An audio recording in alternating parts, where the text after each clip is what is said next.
What would it be like to wake up one day and find yourself as a background character in the very world you created? This is exactly what happens to our protagonist, a novelist in the story he has crafted. He will face an apocalypse as towers and dungeons appear out of nowhere. They spawn monsters that attack humanity, pushing the world towards destruction. Famously in the Korean peninsula, where towers and dungeons continuously emerge, a place also known as Hell. Because the monsters here are more savage than in any other country. They ruthlessly attack, claiming thousands of unfortunate lives, but in the darkness a brilliant light emerges born in this world. These rays of light are called heroes. Thanks to their strength, South Korea can fight against the monsters, gradually regaining control over the towers and dungeons by utilizing the industry created around the disaster as a driving force, allowing them to recover from the crisis. As time passes, South Korea becomes a competitive powerhouse alongside the United States, while simultaneously becoming a beacon where heroes from around the world gather. It also becomes a measure to curb the rise of monsters and dungeons.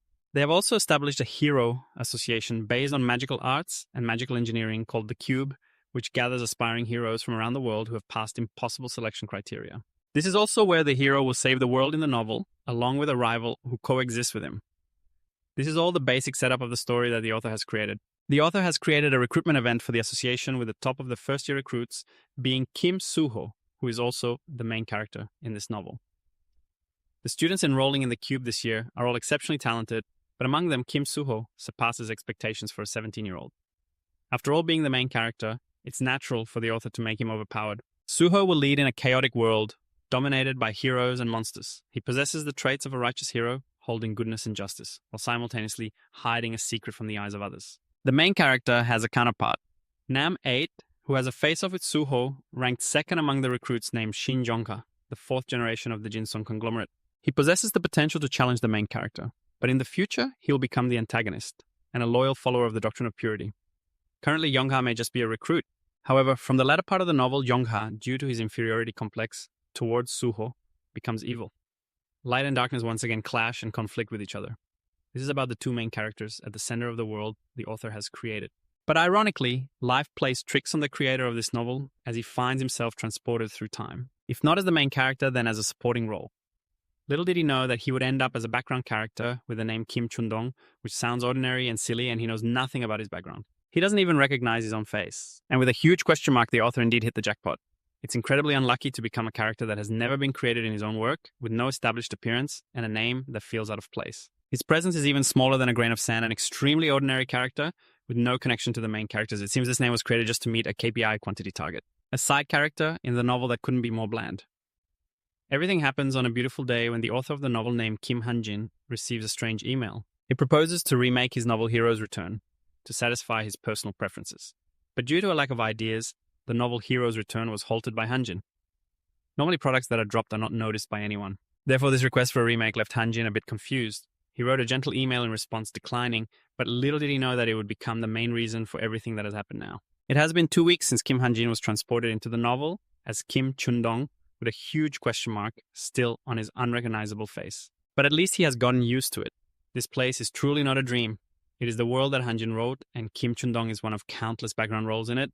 Over the past 2 weeks, Han-jin has tried many ways but still hasn't figured out how he got here. Who left him here and why? Perhaps he will have to stay in this world for a very long time, maybe a year, 2 years, or if the story follows its course, about 15 years living in a novel. Just thinking about it makes Han-jin feel cold and disheartened, his face darkening. The real life outside is so joyful, happy, and full of beautiful conveniences. Han-jin truly does not want to bury his life and live a makeshift existence in this halted novel. Just thinking about it makes him feel helpless. But currently, he has no choice but to try to blend into the main storyline to find a solution to escape this world. If he can reach the middle of the storyline, then afterward, it's just what happens after the publication is halted. The reality of life out there is so joyful, happy, and full of beautiful conveniences. Han-jin truly does not want to bury his life and live a makeshift existence in this suspended novel. Just thinking about it makes him feel helpless. But for now, he has no choice but to try to blend into the main storyline to find a solution to escape this world. If he can reach the middle of the plot, then everything after that is just what happens after the publication is halted. There's no other way but to live according to it, and to do that in this hero-returning novel world. The first step Han-jin needs to take is to attend the physical training class, which is essentially a rock. The artificial island in the South China Sea is home to about 50,000 people, including aspiring heroes, a city that gathers talented individuals in magic and production from all over, and is the training ground for heroes. One of the reasons South Korea is called a powerful nation is also the core of the city and the main phase of the novel, with Cooper's admission criteria being very high and strict among candidates with special abilities. Only a small number of talents can become cadets at Cooper. Although he is just a supporting character, the owner of this body, Kim Chun-dong, is also a cadet at Cooper, so he is not to be underestimated. Hanjin just doesn't know what that ability is yet. Today he arrives at the Classroom of Truth. Hanjin opens the door and steps into the room, which is the center of the events at Cooper, and also where the antagonists and rivals reside. Allies and enemies, as well as the main characters of this novel, will soon form groups, and therefore they will face many events. He keeps thinking he has to live 15 with these people. Without even having a decent face, Hanjin feels extremely frustrated. That afternoon, returning to the dormitory, Hanjin is so tired that he doesn't even know how the day has passed. Suddenly, he discovers a strange package from courier deliveries placed on his desk. Hanjin, curious, peels off the tape to see what the package is, and to his surprise, inside is the computer that Hanjin is using in his real world. Hanjin picks up the computer, bewildered, not knowing why it is here. Suddenly, the computer screen displays a light along with the words synchronizing. The light from the screen is so blinding that Hanjin drops the computer. It continues to display synchronization. With Kim, Hanjin looks at the commands and control panel appearing. Hanjin cannot believe his eyes. It is the startup book he wrote. Hanjin is very curious about who sent this to him. He reaches out to check, and just then the synchronization is nearly complete. The computer screen suddenly goes dark, and a control panel appears with the privilege to intervene in the settings. Hanjin feels his body at that moment. As if it is shattering into pieces, the light gradually fades away. The synchronization system has succeeded. Kim Chun-dong has transformed into Kim Hanjin, and all the data will be synchronized. Kim Hanjin slowly opens the computer. The reflection makes him dumbfounded. This is not his real face, is it? Kim Hanjin looks bewildered at the virtual screens flying around him, silently thinking about what is happening and what these things are. He stammers, "Don't tell me." Before he can finish his sentence, the virtual screen suddenly displays the words, "Synchronization complete." Kim Hanjin is suspicious of a phenomenon called awakening that occurs when a person surpasses their limits in this world. It is called enlightenment. Following enlightenment, they can see talents, skills, abilities, and many other values. They can also become powerful with a much more effective method. Simply put, they can see the status window. At the same time, the system screen also displays the status Kim Hanjin, current product, 100 points, current 100 name change from Kim Chung-dong to Kim Hanjin, synchronization complete. Kim Chun-dong's initialization status transforms into 10 points. The stats include uncertain strength, 1.2, endurance, 1.3, agility, 1.5. Talents include observation and analysis. Both proficiency and setup are not above 3. Curious Kim Hanjin presses on the talent section. The talent of observation and analysis. Observation can see people appearing within sight. Analysis can analyze the laptop setup at any time without intermediaries. Proficiency and setup stats are not above 3. The uncertain strength is 1/2, endurance 1.3, agility 1.5, comprehension 2, light 1.3, magic 1, a fixed intelligence of 4.1, 0.5/10, persistence 5.01/10, luck 6.33/10, charm 4.135/11. The lengthy information makes him a bit surprised. After that, Hanjin scrolls through the system panel while mumbling, "For now, let's check them regularly," looking at the information about the synchronization of Kim Chun-dong into Kim Hanjin. The initialization status of Kim Chun-dong transforms into 10 points. He's very interested, thinking that the part that attracts my attention the most is synchronization and initialization. Kim Hanjin coldly ponders, "I don't know what they are, but they are definitely the reason why my face is no longer a question mark and has returned to normal. My stats have decreased compared to Kim Chun-dong's, but in return, I receive points." Thinking of this, he immediately glances at the system panel, and the next thing to note is that at the same time, the system also displays the information panel for unique intervention rights. You can use the product to write or edit. Any lifeless target, you can use the product to write or edit. The talent stats for proficiency and setup are limited to the target Kim Hanjin. The product points content Kim Hanjin is increasingly important to the world. The more points you receive, the more important the product Kim Hanjin becomes to the world. The more points you receive, the more the product can transform 1 point into 1,000 products. Consider it a newcomer. You can learn a talent by spending 10,000 products. Looking at that pile of text, Kim Hanjin feels a bit dizzy and mutters, "What the hell is this?" Glancing at the lines at the end, he felt a bit speechless and quietly said he didn't remember writing about this ability. Kim Hanjin was becoming increasingly important to the world. Upon saying this, Kim Hanjin suddenly froze, his eyes wide in astonishment. Could it be that I need to increase my own importance in the novel, remembering the dangers I have faced? Kim Hanjin gradually realized the issue, the reason he was given this laptop and this strange ability. It was to intervene in the main storyline of the world. You grumbled silently about the unrealistic theory, but at that moment, a dazzling beam of light suddenly appeared behind you, revealing the system along with a notification. The temporarily locked information will be unlocked when the storyline ends. Looking at that pile of text, Kim Hanjin's mouth twitched in irritation. "So what you're saying is If I want to find hints on how to return to the old world, I need to keep my mouth shut and intervene. Saying that he suddenly pulled out a chair and sat down at the table. Kim Ha-jin typed on the computer while pondering that's right. There's no guarantee that I will be sent back to the original world just by waiting. Until the part where I stopped posting images of the characters in the novel suddenly appeared, making his speculation even more certain. Even if the information unlocked is not the hint I desire, I might accidentally pick up hints on how to escape this world if I am related to the main characters. Kim Ha-jin seriously thought to himself. At that moment, the system screen suddenly popped up consuming points for various stats. Without hesitation, he moved the mouse towards luck. I need to become strong enough to change the main storyline in my novel. There's basically no leveling mechanism. Because one cannot increase stats at will, the only way to do so is through points, a very precious resource. If I want to collect as many points as possible, I need to invest in luck. Thinking of this, the two words luck seemed to dance above Kim Ha-jin's head. He stroked his chin thoughtfully.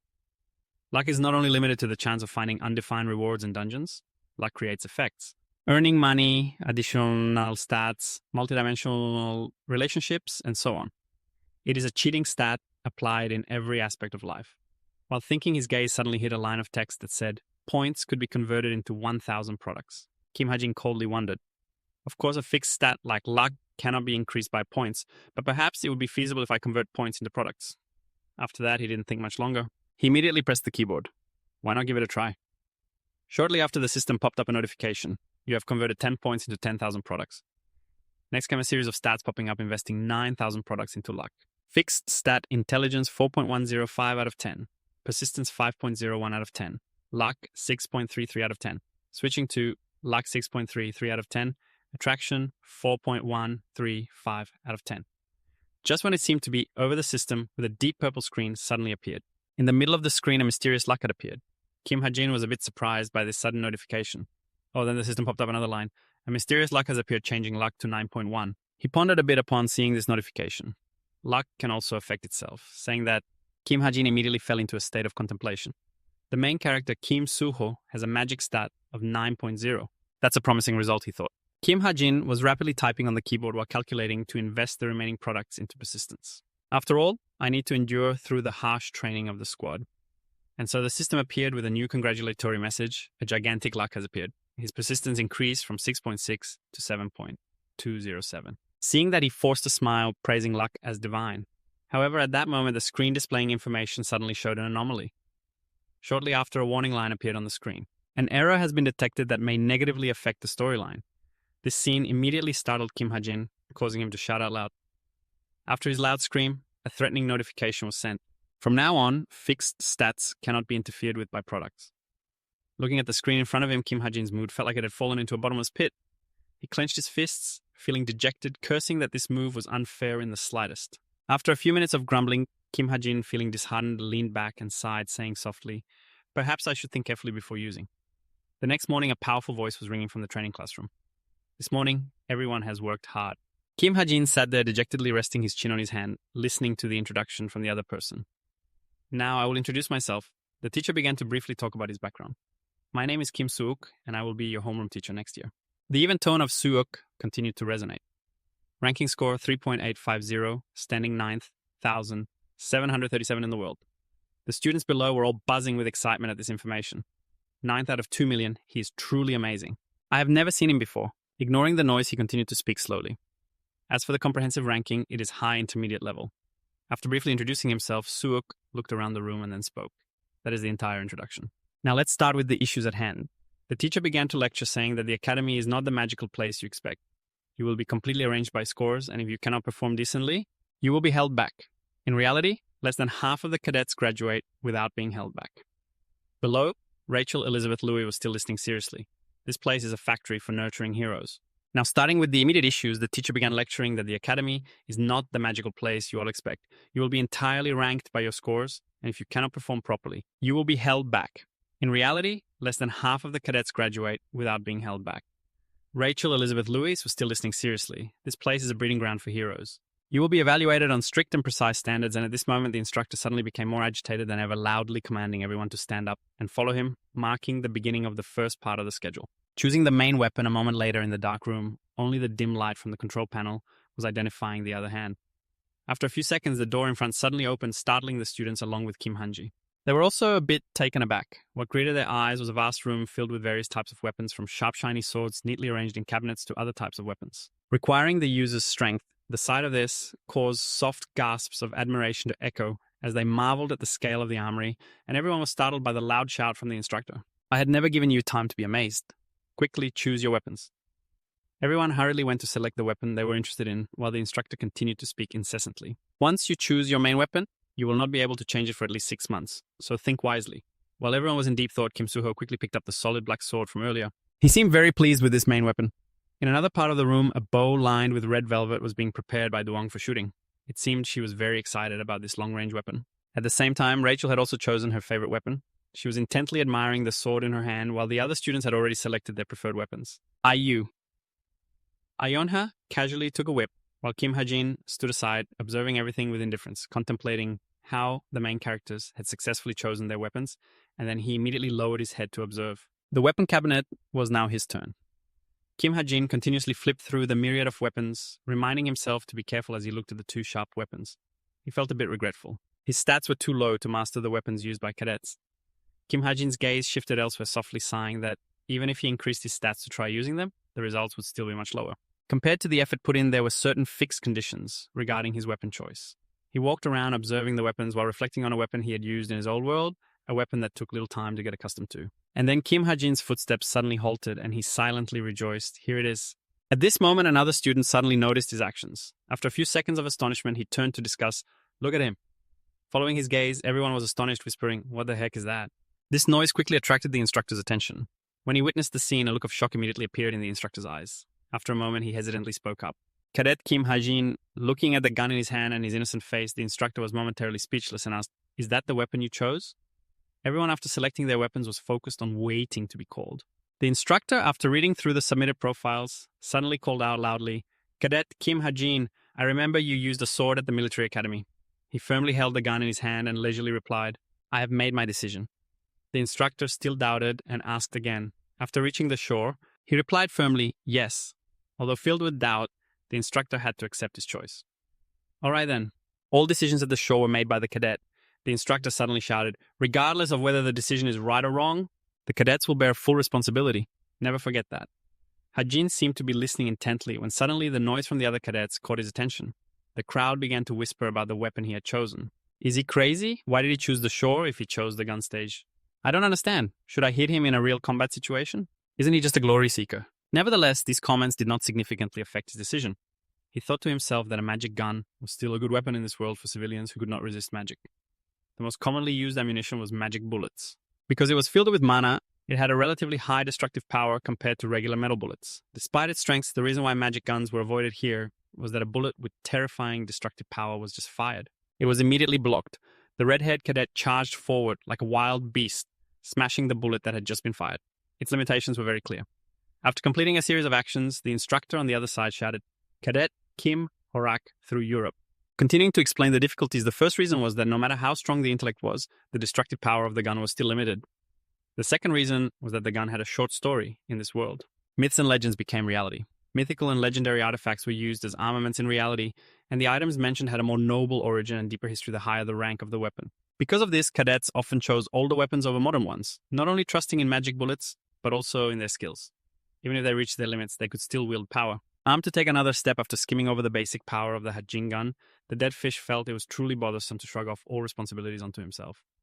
Of course, this had nothing to do with him as he just strode down the hallway.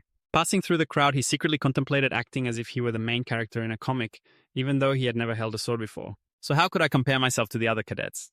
Looking at the suitcase he was firmly holding, he couldn't help but have his own thoughts. A gun might not be a bad choice, as it was something he could use right away. And when using it, he could stand out to receive support. Hajin's face suddenly turned serious as if preparing to enter a new battle. Hajin thought that since he had chosen a weapon, it was now time to choose a talent. To explain talent is an ability that can be considered special. A sword, thanks to talent, can easily cut through a giant rock. He continued explaining that each person can only receive one talent. But there are a few characters who are exceptions, having both passive talents and activated talents. The one who possesses the holy sword, the next name called out was Kim Suho, a boy who upon hearing his name quickly ran forward. The one calling was a girl. Seeing this, he immediately asked, "Naeun, are you training here too?" In response, the girl quickly complained about Suho's question. "Well, why would I be at the training center? That guy is at the front of the class. he replied foolishly. There aren't many people after class, so I came here. After chatting for a while, he suddenly remembered something and moved closer to ask, Nayun, I just remembered something after seeing you. We have another sharpshooter in class? Hearing him ask that, she tried to recall the sharpshooter, something like Hajin. Hesitating for a long time, she finally said, That's right. But suddenly, Nayun's expression changed unusually, her eyebrows furrowing in discomfort. Seeing this, he asked, What's with that reaction? She quickly replied, That guy Jinha, or whatever, I can't accept him. You can't call him a sharpshooter. When his shooting range is less than 1 kilometer. She suddenly sighed, as if it were a matter of course. He probably gave up on becoming a hero. Because he can't take a break from school. If he applies for early retirement, he's just trying to hold on longer. Suho suddenly interjected, cutting her off. You can't say he gave up so easily. He spoke attentively, and Nayun looked back at him with a puzzled expression as if he were a strange creature. Nevertheless, Suho smiled back at her gaze like a good cat waiting to be petted. Suddenly, she angrily shouted right in his face. Don't tell me what I need to do, Kim Suho. She was furious, but he awkwardly replied, Sorry. Nayun's shout echoed throughout the training room. If you aren't training, get out of here. Shifting scenes to Hajin, who was being talked about behind his back, he felt a slight itch in his ears. He rubbed them and thought, Is someone mentioning me? I think there might be more talking behind my back in sport too. He leisurely stared at the computer screen, deep in thought in any case. Because the main character can become the greatest hero with his talent. Talent is that important. And because I received 10,000 support when I wrote the first talent, I couldn't miss this opportunity. A notification appeared on the computer screen. Intervention to set authority can adjust skills or items. Can adjust to right parameters or talents using authority. The support cost for creating the first talent is 10,000 support, which will be provided immediately. Hajin then got right to work. First, he should write something simple, right? After editing for a while, the text on the computer changed to Master Sharpshooter skilled in using ranged weapons. After he pressed confirm, another notification immediately popped up. You have used 10,000 products to write a talent. Staring at the computer screen changing continuously, he couldn't help but feel surprised. He thought to himself, so it'll be automatically adjusted like this. The system panel was immediately modified. Master Sharpshooter intermediate level, low tier, dark, element, evolved, proficiency 10, experience points proficiency. Set ammo time in battle every 4 hours. A total of 3 seconds will be awarded ammo. Training time for Master Sharpshooter, you have mastered all skills of ranged weapons. With a heavenly eye, you can see distant moments and accurately predict the movements of targets. Looking at the results before him, he felt extremely satisfied. All skills of ranged weapons are truly useful. Not only guns, but I can also use bows in the future. Above all, it is a talent that can be transformed. It's a bit regrettable, but if I can develop it further, it will be an advantage. Thinking long-term is better. After pondering for a while, he finally made a decision. I choose this. After completing a series of actions, Hajin happily lounged on the chair, exclaiming, Now I feel more ready. He kept thinking about that pile of talents which made him feel exhausted. Now he had to survive with this talent until the main plot ended. Outside the city, the crowds were bustling. Inside the large auditorium, the professor was still passionately explaining about dungeons. Small questions like this usually aren't allowed, but the students need to understand the examples of tower attacks and the dungeons below. Hajin listened attentively to the lecture and took notes on the necessary knowledge. He secretly sighed that a few lines of description could create a book. If the characters knew, they would be jealous to the point of tears, but since he had the talent for observation and searching. I can easily pass this class while the professor is still focused on lecturing about the new era, the name of the tower that the Holy Apostle attacked, and the rewards they received. The system also updates some knowledge that the Holy Apostle attacked the Flood Tower and received the Ocean Stone. You continue to think about what the name refers to, observing and searching. I can observe all characters within sight. Hajin recalls the words of those around him. Is that guy really that good? He only relies on his own talent. If I had good talent, I would finish quickly. Isn't Kim Suho a bit famous?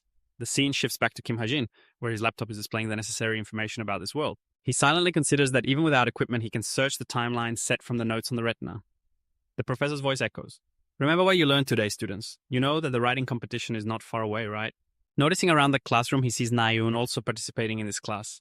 Just waiting for that, she drops all her pretenses and shouts in the middle of the class, Why do I have to learn something like this? I just need to demonstrate my skills in real combat, right?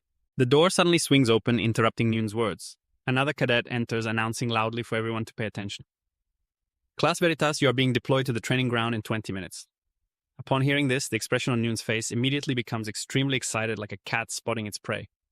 In another corner of the classroom, Yonghak and Yonha also notice the recent announcement. A voice rings out, This is a real combat training, contrasting with the cheerful expressions of the others. Hajin's face seems to darken. He feels disheartened, thinking, Finally, it's time. Outside in the square, a loud voice proclaims, I hope everyone knows what this class is about. Without further ado, I will announce the team formation. There will be a total of 4 members in the team consisting of 2 warriors, 1 marksman, and 1 support, unless special circumstances arise. This team will remain the same until the midterm exam. The distribution will be fair, and both low-ranking and high-ranking cadets will be placed in the same team. Remember what I said to avoid confusion? You can go and check your teams. Zhu Ai stands to one side, clearly stating the rules of this test. Everyone looks up at the division board. Hajin's pupils suddenly contract. He is shocked by the announcement of the team division. The announcement board displays 2 teams. He silently screams, "No way, I can't be in the same team as that guy." Hajin's brows furrow. He cannot believe this is happening. The announcement board shows Team 5 Kim Hajin and Yeonha. His eyes widen as he stares at the board speechless. IU Yeonha is on the same team as me. He recalls that like all novels, the main character always has people interacting or conflicting with him to push the plot forward. There are many members in the main cast, but among those members, IU Yeonha is definitely very special. She's the main heir of the #1 guild in Korea, a paragon of virtue, and the successor of a prosperous family. At the beginning of the novel, she plays a role opposing Kim Soo-ho. However, gradually she has been influenced and becomes his dependent ally. Hajin still does not take his eyes off Yeonha. He thinks to himself that the connection with IU Yeonha is very important because the more involved he is in the story, the more help he can gain during today's training. He's sure he'll find a way to attract IU's attention. The scene shifts to Yeonha, where a voice quickly captures her attention. "Hello?" 2 people approach to greet her. "We are on the same team. One is Jin Ho-seung Love Veritas and the other is Hazuki." Love Veritas. She scrutinizes the 2 of them for a moment, silently evaluating her teammates. Right, don't ignore them. After confirming her targets, Yeonha suddenly turns her expression around 180 degrees and smiles, greeting them. "Yes, please help me." Jin Ho-seung and Hazuki see Yeonha's flattering attitude, which leaves them both stunned. Ho-seung thinks to himself, why is she using honorifics with someone of the same age? After glancing around, she speaks up. "Where is the last member of our team?" Hajin steps forward, interrupting her. "It's me." She focuses on the scruffy man in front of her, suspiciously asking, "Are you facing someone like Yeonha?" He reminds himself to be careful not to stutter. IU Yeonha hates the most insecure guys. Before he can speak, the other 2 jump in to introduce themselves. "You are the one who chose the gun during the weapon selection, right?" "That's right. You are famous among all the first-year students." They are busy chatting, not noticing that Shu Ai has approached them. "Do you have time to chat?" This sudden appearance of the teacher nearly melts their hearts. All 3 of them hear him shout, urging them, "I have sent the location of the monster that each team needs to face. Hurry up and move." They quickly respond, not daring to delay. The scene shifts to the clear beach where 3 figures dash across, running swiftly along the shore. They head straight to the marked position in the middle of the sea ahead. Yeonha speaks to the other 3. "It seems we will arrive soon. Get ready. Once we get there, we can search for information about the monster in the distance." Hajin seems to be falling behind. He trudges forward slowly, thinking to himself, "I'm going to die." His vitality index is lower than normal, but unexpectedly following closely behind. Like this is the best he can do. Watching everyone run ahead without hesitation, he silently laments. His vitality index was lower than that of a normal person, but unexpectedly following closely behind. Like this was the best he could do. Watching everyone rush forward without hesitation, he silently sighed. This is the custom of the Cub Scouts, when suddenly Yeonha stopped and said to those around us, "We have arrived." At the training area on beach number 8 out in the sea, a ship was drifting. When suddenly a tentacle emerged from the water, followed by a giant sea creature, a monstrous black bump octopus, which began to smash the drifting ship. The 4 of them watched the horrifying scene, unable to do anything. Yeonha broke the silence, starting the plan for the mission to defeat the mid-level black bump octopus, whose main body attack power was not very high. But the problem was the bump on its head. When it sensed danger, the black bump octopus would release its young from that bump to attack the enemy, not just spewing out dozens of blood-filled baby octopuses at once, each of which was very dangerous. To the extent that it could turn an ordinary person into a corpse, in a second Ho-seung interrupted Yeonha's words. "Then when the battle begins, we need to prioritize eliminating the baby octopuses first," Hazuki added. "We need to deal with them quickly so that the shooter Hajin can..." Yeonha immediately spoke up. "No, I will confront the baby octopuses. The warriors will stay in the rear and conserve their magic power. The recovery speed of the black bump octopus is very fast, so we need to strike the bump in one attack." Those around her were left speechless by what she just said. Hajin couldn't believe his ears. He was astonished by what she had just said. Was she trying to exclude herself from the training? Yeonha stepped forward, ordering the others. "Is everyone ready?" Her face became serious as she shouted, "Let's start the mission." Seeing her demeanor, he felt extremely exasperated, thinking to himself, this girl. The ship at sea was gradually becoming shattered, immediately breaking into pieces due to the impact of the tentacles. A loud noise echoed, attracting its attention. Ho-seung on the shore was continuously striking the axe against the rocks to attract the attention of the octopus. His face gradually became worried as he thought to himself, "First, I need to lure it to the surface." The pupils of the monster began to fluctuate. It dove into the water, creating a loud noise with columns of water rising up, obscuring the view. It charged toward him and suddenly leaped up, immediately trying to grab Ho-seung, the 5th training team member. Each person had a task. Ho-seung acted as bait. Hazuki attacked with a sword. Hajin attacked from a distance, and Iona dealt the main damage. This black bump octopus indeed proved to be a tough opponent, still not defeated and continuing to launch its attacks toward them. In a brief moment, a loud explosion rang out right above their heads. It made Hosung jump back in shock from afar, but instead of fear, he felt a strange thrill rising within him. It exploded. Hosung quickly retreated to maintain distance, his hand ready to grasp the axe on his back. Not long after, the black bump octopus shot out smaller clones to attack him. Faced with the overwhelming number of baby octopuses, Hosung was not foolish enough to charge in, and immediately turned to run. However, seeing them closely tailing him, his face turned pale, devoid of any blood, as it seemed he would be eliminated right there. Suddenly, a powerful slash from Yonha saved him from the peril. It was undeniable that Yonha was truly exceptional. Her matrix-like slashing had opened a path for him under her terrifying destructive power. The baby octopuses exploded like fireworks, leaving not a single speck behind. After wiping them out, Yonha stood, tall and proud, unfazed by the black bump octopus. In the face of this beautiful heroine saving him, Hoseon couldn't help but admire her incredible strength. The image of Yonha appeared in his eyes powerful and courageous, ranking 7th among Cooper IU's Cub Scouts. When she saved him from the Grim Reaper's scythe, he was extremely grateful, saying, "Thank you." It seemed that the black bump octopus had been defeated, but it stubbornly prepared to launch another decisive blow. However, Yonha would not give it another chance. She immediately lashed out ahead, her gaze sharp, while the body of the monster began to tense up clearly, indicating that the black bump octopus had chosen to fight to the end against Yonha. At this moment, neither side was willing to back down.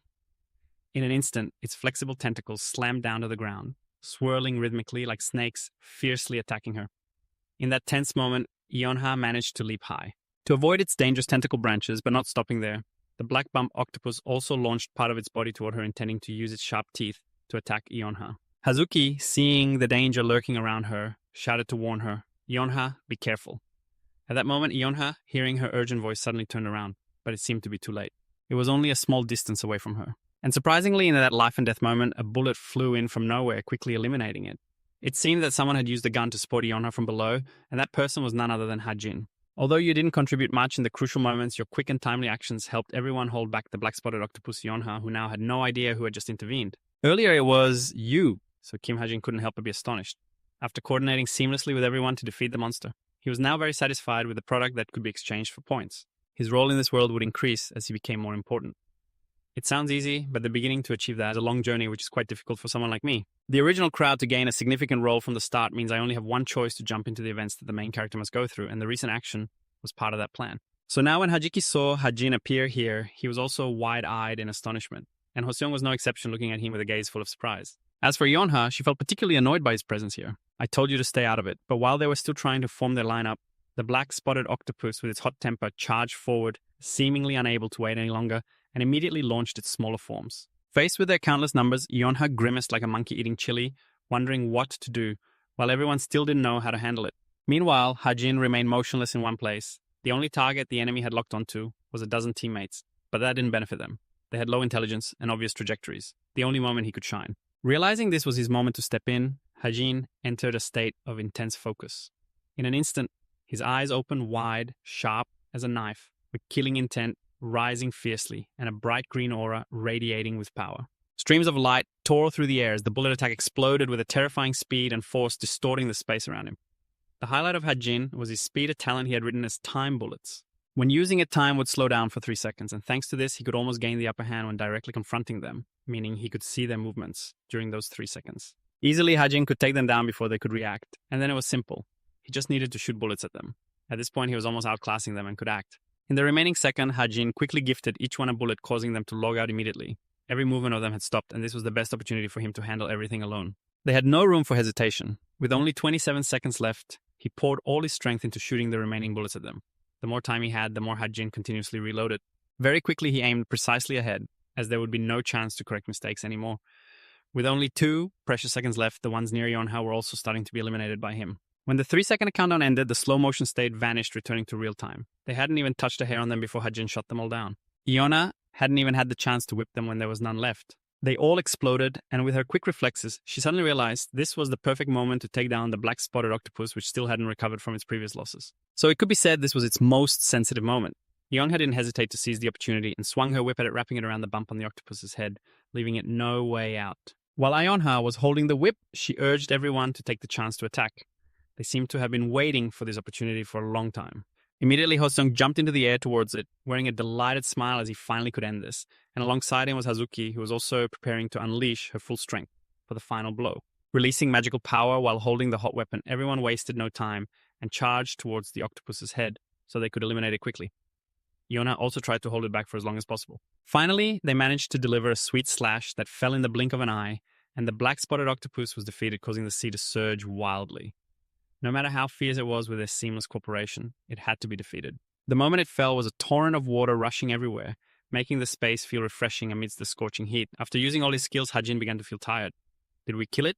Yonha remained as cold as ever. She didn't answer him but fell into silence.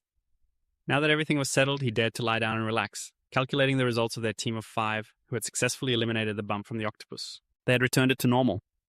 The final result was very deserving of the effort they put in. The total time for the team was 58 minutes and 58 seconds, and their current rank was 16, having cleared the monsters.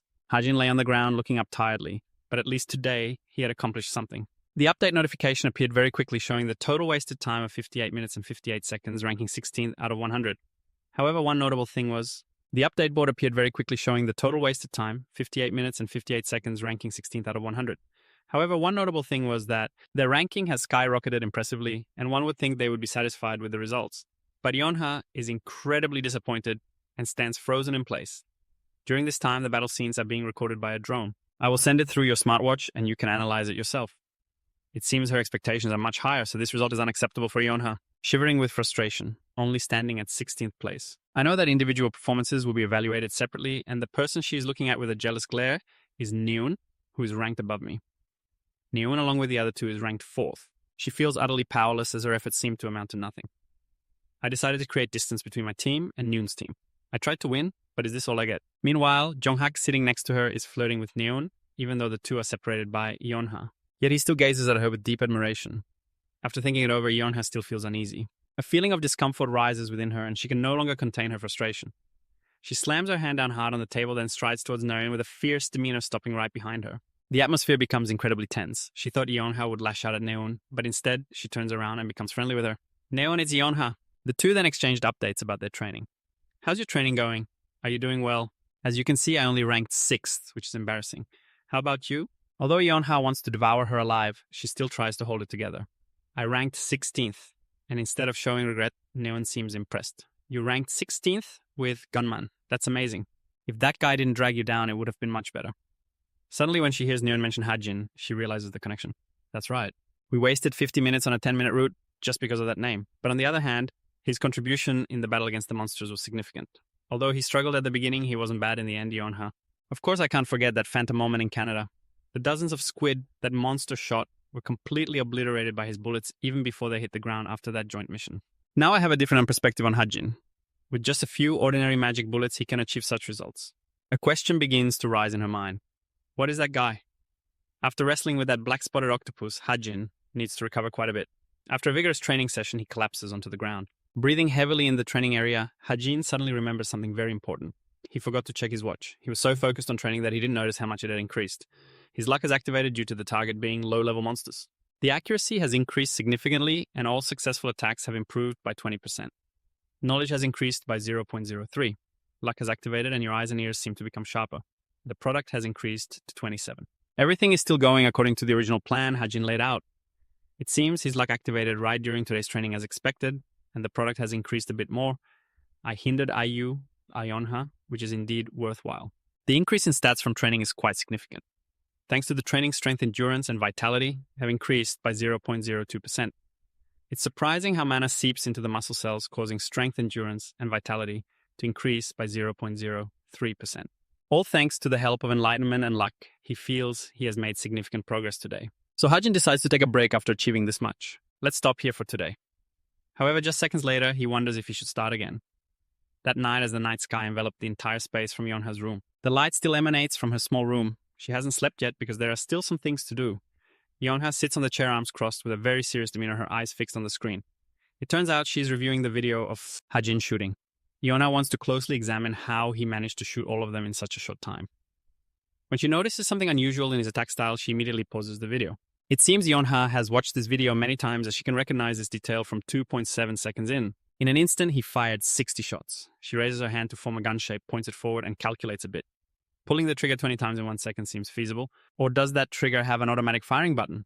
Ionha decides she must find out for sure. What allowed him to do that? His speed is indeed extraordinary, but his vitality is weak compared to other cadets. And then there's the fact that he suddenly changed weapons. There are too many suspicious points, and just as she was lost in thought, a notification came in. Why can't I remember meeting him at the Military Agent Academy? I wonder what the reason is, but it was late at night. Late at night, he sent her a message asking what she was doing. When she read that message from him, her young heart began to flutter. Without hesitation, she replied to him analyzing my video. She's doing those boring things again. Dunk stood amidst a pile of junk while texting back and forth with her. If I prepare to succeed the guild, I will need to recruit some talents first. Does your team have any talents? It's all trash. But what about that guy with the gun? Yonha smiled lightly upon reading this. She didn't know if it was sincere or fake, but she laughed and complimented Hajin. He acted as if he didn't care at all. But in reality, he cared more than I thought. Sometimes he's quite adorable. Dung also rated his abilities quite highly.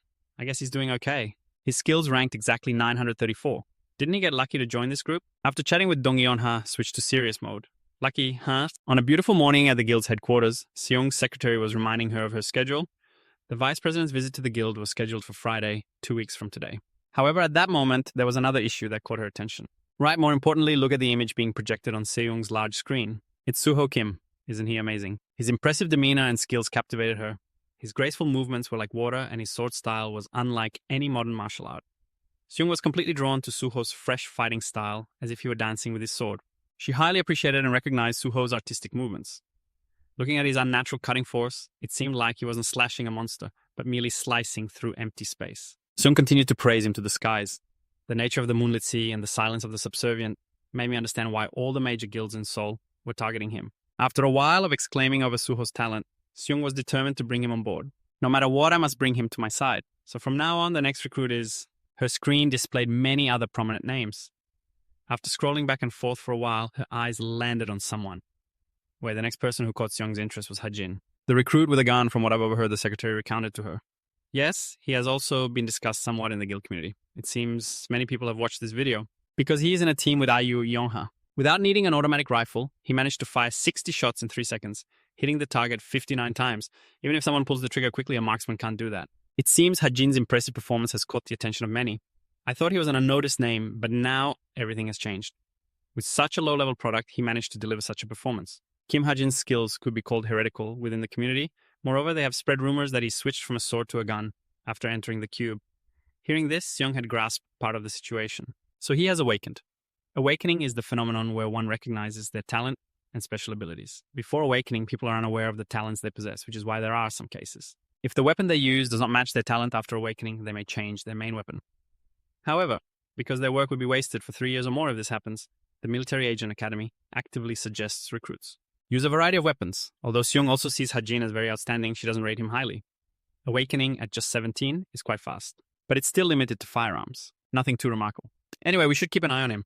Do we have any guides available? Based on her understanding of the situation, the secretary replied, no, because this shipment is very special. Everyone is pushing themselves to the limit. Seung then decided to keep an eye on Hajin. Based on his grasp of the situation, the secretary replied, no, because this shipment is very special. Everyone is pushing themselves to their limit, Seung. He then decided to keep an eye on Hajin. A little longer to explore his talent, let's just leave him be. If he truly is a rough gem, he will shine sooner or later. Even if it's heresy, is it too much of a nickname? It will gradually reveal itself. Seung didn't want to get involved and chose to stand aside quietly, observing everything unfold naturally. The fourth occasion had finally arrived. Today was an opportunity for the cadets to compete and showcase their full potential.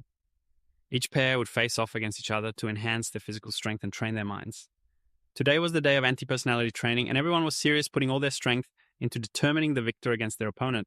The process was organized very systematically. The anti-personality training was conducted in pairs, and everyone used training weapons during the practice, making it easier to assess and reduce the feeling of pain. However, this was hell on earth for Hajin. But ranking 934, Kim Hajin was indeed lucky to have gotten this far. Everyone was paired with classmates, but he was the only one given special treatment like this. Get up quickly.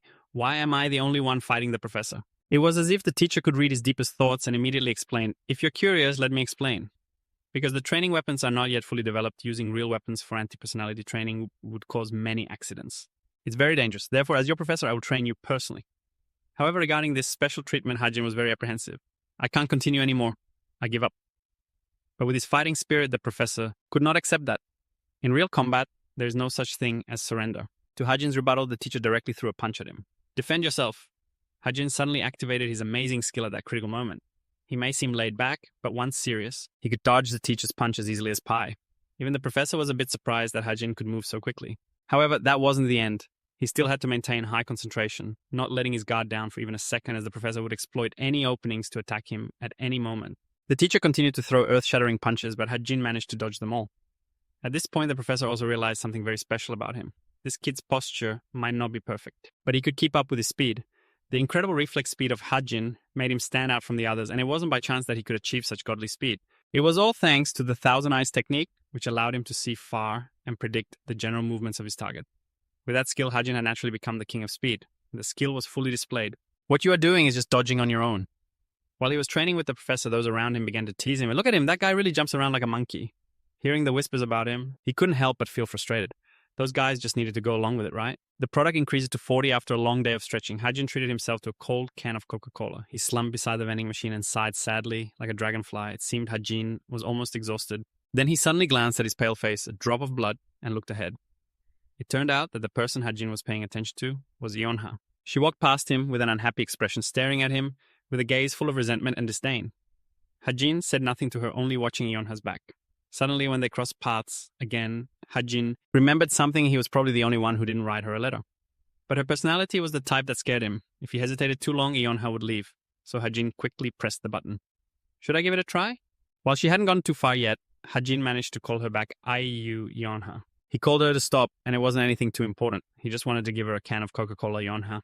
Although she was a bit confused, she accepted the can even though Hajin was showing goodwill towards her. But she thought poorly of him, wondering if he wanted to fight. What was he talking about? A moment later, he quickly found a reasonable excuse, saying, "During the last practice, I received quite a bit of help, so consider this a drink, to hope we can get along. Let's do a simple test. If you just go along with it, we can get 40 products. So, how much would I get back if I chatted with one of the main characters here?" But in response to Hajin's sincerity, Yonha maintained her cold, aloof demeanor, saying she didn't need him and could drink it herself. She was harsh, and no one dared to claim the number one spot like Yonha, yet she threw the can of Coca-Cola at him. It turned out one of the issues that bothered her about him was the way he addressed her. "I haven't allowed you to speak so casually with me. That's your first warning." After putting on a cool performance in front of Hajin, Yonha tossed her hair and walked away. She held tightly onto the bag in her hand and confidently stepped forward. However, after a short distance, she felt that something was off. The feeling in her hand began to change. The bag felt a bit heavier than it should. To clarify, she opened the bag to see what was inside, but unexpectedly, it was something surprising. Although Yonha had returned it, he still intentionally stuffed it into this idiot. Frustrated, she raised it high and intended to take her anger out on him. But after a moment of reflection, Yonha decided to lower her hand. It wasn't good for her to waste a drink because of Hajin, so she put it back in the bag. Coca-Cola was innocent. Hajin was stubborn because he knew she loved sweet things. Yonha liked fast food, like soft drinks, ramen, and hamburgers. But due to her reputation, she couldn't buy those foods herself. That was her character setup. Hajin was now lost in thoughts about how he could push the character setup. Only he knew, but if it was a short conversation, he wouldn't have many products. Of course, he had to force himself into the main storyline, which meant that the next part of the main storyline was about to begin. And the event Hajin was referring to was Jin's attack on the National Weapons Museum. Who were they, and why were they doing this? Jin, those who made a pact with the devil DGN, had exchanged their souls for immense power. They became the devil's right-hand men and were increasingly proliferating.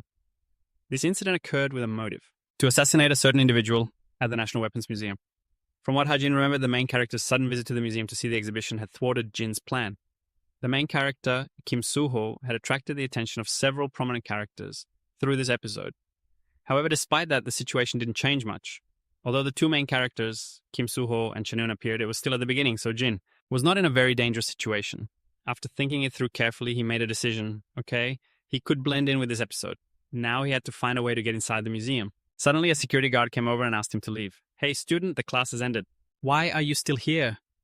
Go back to the dormitory. Student, quickly report your student ID number to avoid trouble." Hajin didn't linger any longer and took his laptop to leave. "Sorry, I'll report it right away." The screen of the laptop displayed distorted characters and a line of code that was being interfered with as if an invisible force was trying to penetrate the boundary between the digital world and reality. Then, a digitally distorted envelope icon appeared, indicating an electronic message containing a system error or malware. In the cube, there were main activities that could be viewed as small organizations established by the minor military students, academic martial arts, first-time experiences, hobbies, etc. There were about 100 clubs covering all fields in the cube. Moreover, aside from self-improvement, the clubs also served as a social foundation among the minor military students. That was the voice of Kim Ha-jin, which was what the club I participated in today followed. The cube gate. Another voice suddenly rang out, hello, thank you for joining the travel club today. That was the voice of Oh Han-hyun. The president of the travel club, Therapeutic Rain, continued to say that there were many amazing people among the new members this year.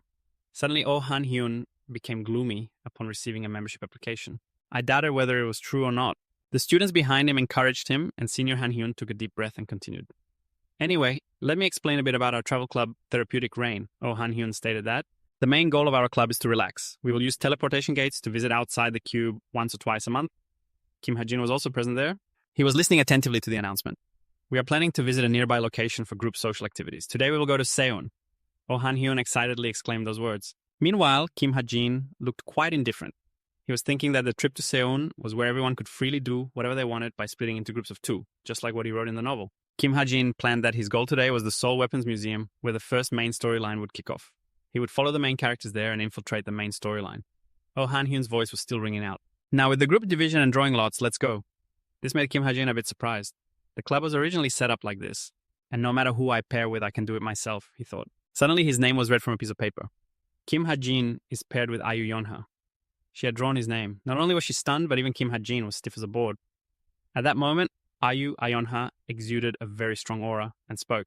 Let's go our separate ways, Kim Ha-jin responded indifferently. Okay. Ayu Yonha turned her back and walked away, but suddenly she said, oh, and one more thing. Ayu Yonha looked annoyed. I told you not to talk to me bluntly. This is the second warning. There won't be a third in this situation. Kim Ha-jin could only force a smile and comply with her. Yes, miss. A cool breeze and warm rays of sunshine enveloped the place. Each went their separate ways. Kim Ha-jin responded somewhat indifferently. Okay, Ayu. Ayona turned her back to walk away, but suddenly said, oh, and one more thing. Ayu Yonha looked annoyed. I told you not to speak so abruptly with me. This is your second warning, and there won't be a third. Kim Ha-jin could only force a smile and comply with her wishes. Yes, ma'am. A cool breeze and warm rays of sunlight enveloped the place. Inside, there were many visitors at the International Weapons Museum, which boasts the largest display of simulated weapons in South Korea. Among the crowd, the figure of Kim Ha-jin appeared walking alone. Suddenly, he accidentally caught sight of the neon sign and the bright eyes admiring the bow and arrow displayed in the neon over there. Kim Ha-jin immediately understood that it was not far away, just as he thought. He had spotted the person he was looking for. She was intently observing the treasure before her, Kim Soo-ho, the main character of this novel. At that moment, Kim Soo-ho noticed Kim Ha-jin approaching him. Kim Ha-jin walked over and asked, are you observing the 7 sword formations? Kim Soo-ho seemed hesitant, only responding with a yes. Then he introduced himself. I am Kim Ha-jin. Hearing this, Kim Soo-ho broke into a warm smile and said, sorry, I forgot. You are the one who chose the gun, right? So you also joined the travel club. Kim Ha-jin seemed uninterested in Kim Soo-ho's words. He just glanced at him and commented that he was strong and handsome, and he had received enough criticism from readers for being too much of a typical main character. Kim Soo-ho continued, I think there are some guns displayed over there. Do you want to go see? I heard Napoleon's rifle is there too? Kim Ha-jin coldly replied, I'm fine. I don't think we have time right now. Suddenly, the entire museum began to shake violently, and the visitors inside were extremely curious. No one knew what was happening. The loudspeaker quickly blared an announcement. Warning, monsters have appeared outside the museum. The alarm continued to sound, and everyone here immediately panicked, their faces turning pale. The sound of the announcement echoed through every corner of the museum. Monsters had appeared outside, and everyone was terrified, screaming as they hurriedly looked for the exit. The scene was chaotic as people scrambled. Don't push. Get out of the way. Too many adults are crowding, and this little girl is about to fall. At that moment, a loud crash against the glass was heard, causing the shards to shatter. It was Chae-neun who had caused that action, and as a result, everyone's attention turned to her. Those witnessing this scene froze in shock and amazement. Kim Soo-ho managed to catch the little girl who was about to fall. Earlier, he had to spray glue to stay stiff in this situation. Chae-neun spoke up loudly, calm down, the hero will be here soon. She reached into the glass to grab the bow and arrow, while saying, if you leave in this situation, you will only become prey for the monsters. At that moment, the museum system announced, the display case has been damaged. The thief has been identified, lowering the anti-theft door. Immediately, the entire area was put under lockdown as the iron door descended. The alarm and bright red laser beams appeared everywhere.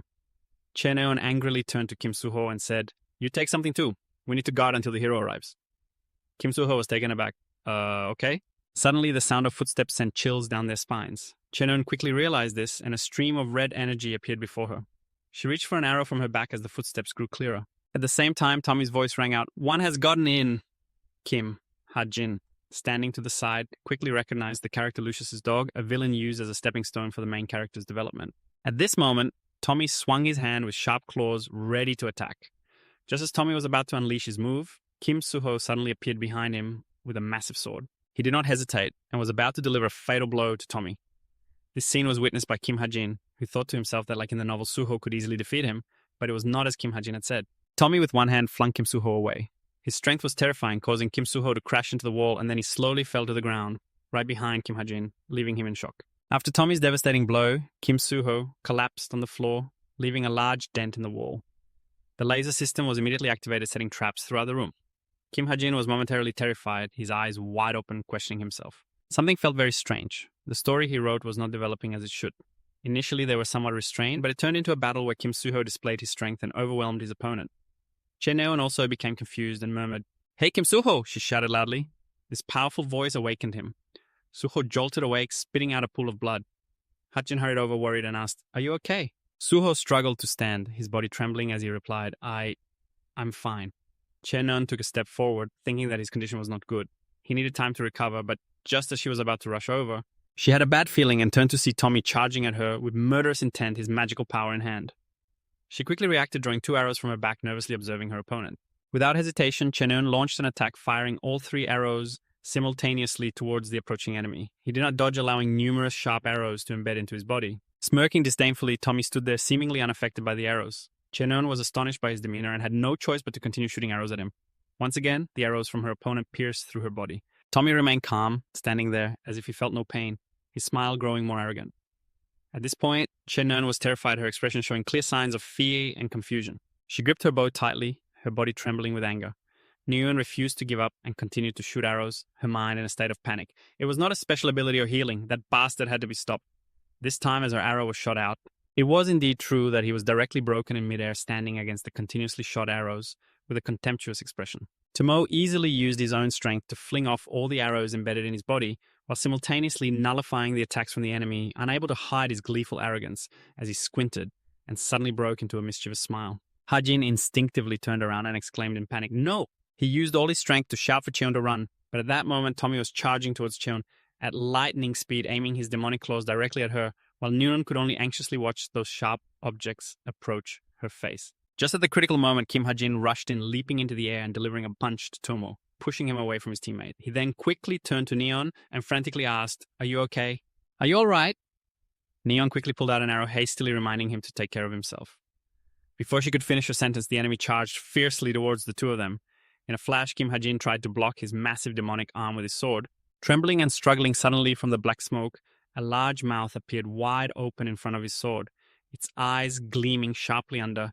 To Mo's control, the beast transformed by the black smoke. The fierce beast bit down on Ha-jin's holy sword, its eyes flashing with murderous intent while its master grinned happily. Kim Ha-jin was astonished, silently judging that its body had changed. The monster began to attack relentlessly, causing him to be unable to resist and retreat towards Tomo, who, taking advantage of the momentum, fiercely knocked Ha-jin down to the ground, raising his hand to deliver a punch, using the monster to control Ha-jin.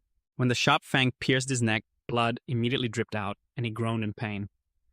At that moment, countless arrows imbued with spiritual power pierced through Tomo's back, causing him to grimace in pain and immediately halt his cruel actions, which was Neon, with an extremely tense expression, having just saved his teammate from danger. Tomo turned his head to glare at her. His wound quickly healed in the next moment, and without hesitation, he lunged with his giant demonic claws to surround Neon. She couldn't react in time, only realizing it when it was right in front of her. Stunned, she let out a gasp. In the blink of an eye, she was knocked against the wall with a tremendous impact. Kim Ha-jin anxiously watched Neon, recalling a scene similar to Suho's. Feeling increasingly uneasy, he thought to himself, "This is bad. At this rate, someone will die." Ha-jin's face suddenly darkened as he panickedly shouted to everyone around, "Run!"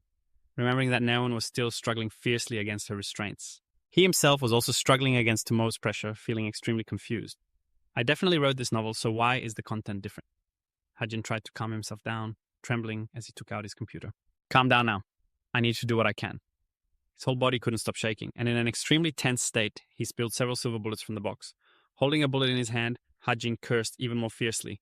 Damn it, non-elemental mana bullets, destructive power 2.5 out of 10. These condensed mana bullets can't even scratch that monster. Even if I increase the destructive power, it won't cause lethal damage. But if I'm in my own novel's world, the settings shouldn't change." Thinking of this, Kim Ha-jin immediately began to frantically type on the keyboard. The normal bullet from earlier instantly transformed, The system notification stated that the mana bullet settings were being changed. The mana element had changed, and the destructive power had increased to 6. This requires 104 products. Do you want to change? Hajin immediately took out his gun, overjoyed, thinking it would work. He skillfully loaded the bullets into the magazine, reasoning that this world needed many, many heroes. Hajin hurriedly rushed forward because of the elements and astrology. It would overcome the differences in strength and allow individuals to showcase greater power. In front of his eyes, Tommy and Kim Soo-ho were engaged in a fierce battle. Hajin raised his gun to aim, thinking to himself that the demon must be of the dark element. His finger slowly lowered to the trigger, and what dispels darkness is light, no doubt about it. Hajin suddenly shouted loudly, "Kim Soo-ho!" He was determined to fire a powerful stream of mana with blinding light. Hajin roared, "You die!"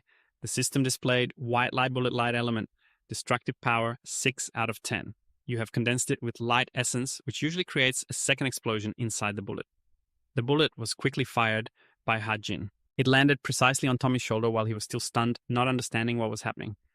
Boom! The bullet immediately exploded, emitting an incredibly powerful light, instantly shattering one of Tommy's arms. The intense shockwave forced everyone around to retreat. The explosion from the white light bullet radiated a dazzling light, making everyone wary. Tomo was caught in the attack, and one of his arms was immediately severed. To the astonishment of its master, when he realized the situation, he angrily and painfully howled. Nguyen, whom he had controlled against the wall, had also fainted at some point. When he had relaxed his guard, she slowly fell. Kim Hajin stood there trembling with fear, thinking he had prolonged the time too much, hadn't he? Tumor, heavily injured, was shaking as he clutched one shoulder. Kim Soo-ho took the opportunity to aim his sword at Hajin, collapsing to the floor in a state of panic. The gun in his hand had also shattered, breathing heavily until he regained a bit of composure. He then instinctively looked up at Kim Soo-ho, who was unleashing a fierce mana source. His expression filled with determination, his eyes flashing with murderous intent as he stared at the enemy. In the next moment, the holy sword, wrapped in his powerful spiritual power, was slowly swung out. Tomo finally realized his situation, but he looked on in astonishment, staring at the mystical light that was glowing. Kim Soo-ho leisurely caressed the mana sword, which was radiating stronger and stronger. The power of the holy sword could cut through anything, and now it had finally ended. Kim Soo-ho decisively sliced the dreamer in half with a single strike in an instant. In those final moments, he could only let out a few groans of agony. After that, he was completely drained of energy, collapsing onto the floor. Soo-ho slowly landed, forcefully driving the holy sword into the ground, ending the attack. Sweat poured down his face and his breath became heavy and hurried on this side. Nguyen was not much better off. She knelt on the ground, her whole body trembling uncontrollably from sheer terror. Kim Soo-ho quickly approached, reaching out to comfort her, gently asking if she was okay. Nguyen immediately brushed his hand away coldly. Kim Soo-ho stared blankly at his rejected hand at a loss for words. At that moment, Kim Hajin casually walked over and said nonchalantly, "Let her be alone. Her brother will surely come to comfort her soon." He thought to himself that this was what had happened in the novel. Not seeing anyone respond, Hajin instinctively looked up. Both Kim Soo-ho and Nguyen were staring at him, wide-eyed, with shock and disbelief. She looked at him in confusion, her tense face trembling as she asked him, "What did you just say?" As she finished speaking, she collapsed in exhaustion, causing Soo-ho to panic and shout, "Nguyen!" Outside, the spiked lizards were aggressively charging in with firepower spewing from their mouths. Suddenly, a blinding light flashed in the air. The next moment, the lizards immediately suffered countless blades piercing into their flesh, painfully collapsing onto the floor. Once they had all fainted, a pair of red-shoed feet calmly approached. It was Jun Seung. She walked into the battlefield with a sword and casually asked, "Is it over?" An ambulance quickly appeared, and the people inside rushed out loudly, calling for the vice president, saying that the emergency situation outside the museum had been resolved. "Seung, I'm relieved. Thank goodness. How is everything inside the museum?" A demon appeared, but he was dealt with immediately. At that time, there were 3 rookie heroes on standby there. Jun Seung curiously asked, "Oh really? Who is it that's commendable?" The subordinate pondered and replied, "It's known Kim Soo-ho." Upon hearing this name, her eyes lit up. The car rushed away eagerly, leaving behind the confused subordinates calling out, "What is it, Vice President?" The excitement was evident on her face as she silently marveled at the unexpected opportunity to meet Kim Soo-ho in such a place. She quickly ran to the museum's entrance, still pondering what she should say first. Suddenly, Kim Hajin came into her view, and it felt like striking gold, a perfect moment in the surprise of the boy. Without hesitation, she approached Jun Seung, who unexpectedly appeared right in front of Hajin, excitedly saying, "Hello." She hurriedly asked him, "You are the rookie hero, right? Do you know?" Before she could finish her sentence, Hajin immediately interrupted. "Oh, step aside." Calmly continuing, "Kim Soo-ho is inside." Seung politely left, responding, "Oh, thank you." She cheerfully entered without a second thought, but after walking a bit, Seung suddenly realized and called out in confusion, "Wait a minute, how did you know I was looking for Kim Soo-ho?" At that moment, Hajin was tired, leaning on a chair outside. The square sighed heavily as he opened his laptop, pondering, "Jun Seung, suddenly talking to me startled me. Could this situation be related to the changes in the story I want to check and get straight to the point? A foreign character named Kim Ha-jin was involved in the story, but his role was still very vague. Up until now, everything had progressed without any issues, so I was sure he wasn't important enough to impact the plot. Thinking this, Ha-jin suddenly remembered something and exclaimed, "Oh, I completely forgot. This novel has a co-author. This world is a remake of the novel I wrote. If this world is based on what was written by the author of this email, then everything is happening without my knowledge. It makes sense that I couldn't foresee it. If so, the predictions in my novel are now useless." This hypothesis shocked Kim Ha-jin, leaving him completely stunned in place when a sound suddenly rang out. It made his stubborn body jerk. Ha-jin looked at the glowing computer screen where the inbox had a new notification. He thought to himself, a message. When he opened it, it was a system notification about an oversight. The main character and the characters around him would never be in danger. If there continued to be risks, readers would get tired of the repetitive and boring things like that. The main character would come to save them. Therefore, Ha-jin's fingers moved slightly as he looked at the screen.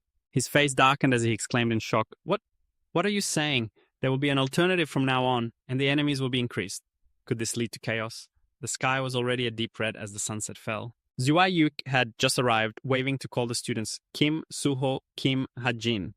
He approached the two of them, carefully advising, "I've heard about what happened. I'll ask for details later. For now, just go home." Suddenly, Kim Suho spoke up. "What about Na-eun?" Zhuai-yuk replied nonchalantly, "She is sick and went home to her family. You two should go home quickly." After saying that, he turned and left, leaving the two of them staring blankly at his back. At that moment, Kim Suho unexpectedly called Ha-jin, startling him as he turned to see Suho looking at him with suspicion, hesitantly talking about the previous matter. "Why did you say that to Neun?" Ha-jin put on an innocent, confused expression and asked, "What do you mean?" Suho straightforwardly replied, "About her brother." Kim Ha-jin wondered when he would remember. Seriously, he replied, "Well, it's because her brother is quite strange." But at that moment, he remembered the earlier message, a critique directed at him. He regained his composure and asked Ha-jin, "What happened to your brother?" Suho looked at him with a doubtful expression, sharply questioning, "Are you pretending not to know?" Ha-jin awkwardly explained, "What, no, I really..." At that moment, Suho felt a sharp pain in his head, causing his face to turn pale. Finally, he had to let it go, saying, "Whatever, we can talk about it later." Nuon used to be the 4th-ranked student at the Military Special Agent Academy and is currently enrolled in the Hero Training School. Her family relations are with Che Shin-hyuk, her father, and Che Jin-hyun, her brother. Kim Ha-jin sat in front of the screen. Looking at it repeatedly, he still felt confused. Ren muttered, "It's still the same setup as mine." So, what was that reaction? Suddenly he saw something and instinctively exclaimed, "Oh!" What caught his eye was a large headline, "Breaking news, Che Shin-hyuk and Che Jin-hyun are in critical condition after an attack by a villain." Below were numerous articles about this event. Operation Spark has succeeded. The new hero, Che Jin-hyun, is currently in a coma. Hero Che Jin-hyun successfully rescued Team 3 during the villain's attack. It was announced that he was in a coma. Ha-jin, stunned and bewildered, exclaimed, "What is going on?" The operation to suppress the villain's spark was indeed the first victory that supported the main character, Che Jin-hyun. At that time, Shenona was only 13 years old and was very proud of her brother who had become a hero, or at least that was what I had set up. While he was still confused, the computer screen lit up again. Another new message was sent to Ha-jin. He thought to himself, not those messages again. When he clicked on the system chat box, it immediately displayed a notification. This message will be sent after the target, Kim Ha-jin, realizes the setup has changed. First, in the spark battle, someone was lying unconscious in a pool of blood, while teammates around were desperately shouting, "Jin-hyun, wake up!" Jin-won's eyes opened slightly, but were soon blurred with tears. The main character was assessed to have too many supporters. The setup was immediately transformed into the lines below, marking a change 4 years ago, when Jin-hyun, after being appointed as a hero, faced an accident during his very first mission, and received a curse, and became a cursed being. Upon reading these lines, Kim Ha-jin was completely stunned, her eyes wide in confusion as she exclaimed, "What?" In the hospital room, news was coming in that around 1 p.m. today, a group of monsters had appeared in the capital city of Seoul. The unexpected appearance of these monsters had resulted in about 50 civilians being injured and around 7 others killed, with Jun-seong at the center of the suppression. The vice leader of the Hayo Guild and others suddenly had a hand with skin tone muted. The hospital room was quite dark, and the person sat alone in the middle of the room, hugging herself, creating a gloomy atmosphere as she tightened her embrace. Helping the person into the blanket, she bowed her head in despair, when suddenly Jin-hyuk rushed in from outside with the doctor shouting in panic, "Neun!" Jin-hyun was startled and looked up in surprise, calling out, "Dad!" worriedly asking her father, "What's wrong, Dad? What about your work?" He gently reassured her, "Is work really the most important thing right now? How are you? Are you feeling better?" "Yes, I'm fine," she replied, but Shin-hyuk couldn't help but worry, carefully asking again, "Are you really okay?" After a detailed examination, everything is fine. Dad can ask the doctor. But Neon quickly brushed it off, cheerfully saying, "Oh, it's nothing. Really, there's nothing wrong. Why did you come all the way here?" He hesitated and replied, "It's because I was worried about you, Noon." She felt a bit guilty and sighed, responding, "I'm really fine." Suddenly, Noon called out, "Dad," feeling a bit emotional, curling up and sadly asking, "Can I visit my brother before being discharged?" Shin Hyuk was momentarily shocked and heartbroken, looking at his daughter speechless. He gently took Noon's hand, immediately agreeing, "Of course." A cursed being is a higher form of a half-human that can take over a person by turning them into a cursed being. Those transformed into cursed beings will enter a dormant stage until they sprout and emerge as powerful demons. Kim Ha-jin pondered that according to his setup, such a dormant period lasts about 5 to 6 years, which means half of that time has already passed. On this side, Noon had also changed into casual clothes, standing in front of someone's hospital room, the sign clearly stating room 803. Neon knew there was only one way to resolve this complicated situation as quickly as possible. Before the demon within Neon could sprout, she had to kill him. Ha-jin fell into confusion again. But how could she do it? Who would do it? It couldn't be handed over to just anyone. No mercenary would accept a request to kill the fourth-generation descendant of a noble family. Moreover, since there was nothing measurable about this sprouting, it couldn't be proposed. No proposal could counter this. Kim Soo-ho could not fight against a fully sprouted demon. Even if all the current heroes were mobilized, it would not prevent the fact that some would have to sacrifice. That's why all of this couldn't be revealed. All those people had to become support for him in the later parts of the story. At that moment, Noah, sitting by the hospital bed, called out, "Brother," causing Kim Ha-jin to become extremely tense. Her whole body trembled as she finally looked at her brother with tears in her eyes, saying, "I'm here." Ha-jin had only one choice. He held his head, looking at the computer, knowing he would have to kill him. Meanwhile, Neun was telling Jinun, "This is the first time I've seen a half-human. I almost died, you know? I mean, how could a regular trainee fight against a half-human?" But when the sniper was mentioned, she suddenly paused. Neun's mouth went stiff, unable to continue, softly murmuring, "Let's not talk about that." Outside, the sound of a knock on the door signaled that visiting hours were over. Noin instinctively replied, "Oh yes," brushing the blanket off her brother with reluctance. "I'll be back later, okay." As she closed the door and stepped into the hallway, she silently bowed her head, walking away. But after a few steps, she suddenly stopped, lost in thought. Memories from the previous day flashed in her mind. Ha-jin had casually said to leave her alone, and looking at her with a cold gaze, his words very confusing. Surely her brother would come soon to comfort her. Thinking of this, Neon instinctively pressed her lips together, her expression darkening to a frightening extent, a glint of murderous intent flashing in her eyes as she softly growled, "Kim Ha-jin." At the Hero Tower, the lights on the floors were still on in the document storage room. A voice rang out, "Vice President of the Guild." Jiren anxiously stood guard at the door, warning that approaching a national organization's file without permission was illegal. What if she got caught? Jun-seong continued to probe and reassured him casually, "It's fine, I just need to take a quick look at the attack at the museum today." Jiren began to feel overwhelmed, but that was exactly the issue that Jun-seong was analyzing. According to this, image traces of elemental light mana were found on the body of the half-beast, which meant one of the people who defeated that half-beast could use this element. "This element can be used by someone," she exclaimed, her passion igniting. Jun-seong excitedly clenched his fists and continued, "The one who can use light elemental magic is a significant threat to that half-beast, no matter what we have to find and recruit that person." Hearing this, Jiren felt helpless, thinking she was going crazy again about recruiting talents. Suddenly, Jun-seong spoke up, asking, "The half-beast was defeated by 3 cadets who happened to be at the exhibition. One of them must be." Jiren firmly asserted, "It has to be someone who can use light elemental magic." She began listing names. "Kim Soo-ho, Chae-neun, we have been keeping an eye on these people." A question popped into Jun-seong's mind. She voiced her concern, "But I've never heard of this third person." Rank 934, Kim Ha-jin. On the other side, Kim Ha-jin was typing on his laptop, reflecting on this. He recently realized he felt a bit happy, but it seemed the others couldn't see this computer. Thanks to that, I can comfortably check the settings without worrying about the character seeing. Kim Ha-jin continued to think that after realizing this, he had added a few features to the computer when suddenly the referee's voice rang out. Interrupting his thoughts, the winner is the rope. It appeared that the settings had changed, and a notification popped up indicating that Demian's confidence had decreased compared to the initial settings, causing him to kneel on the ground.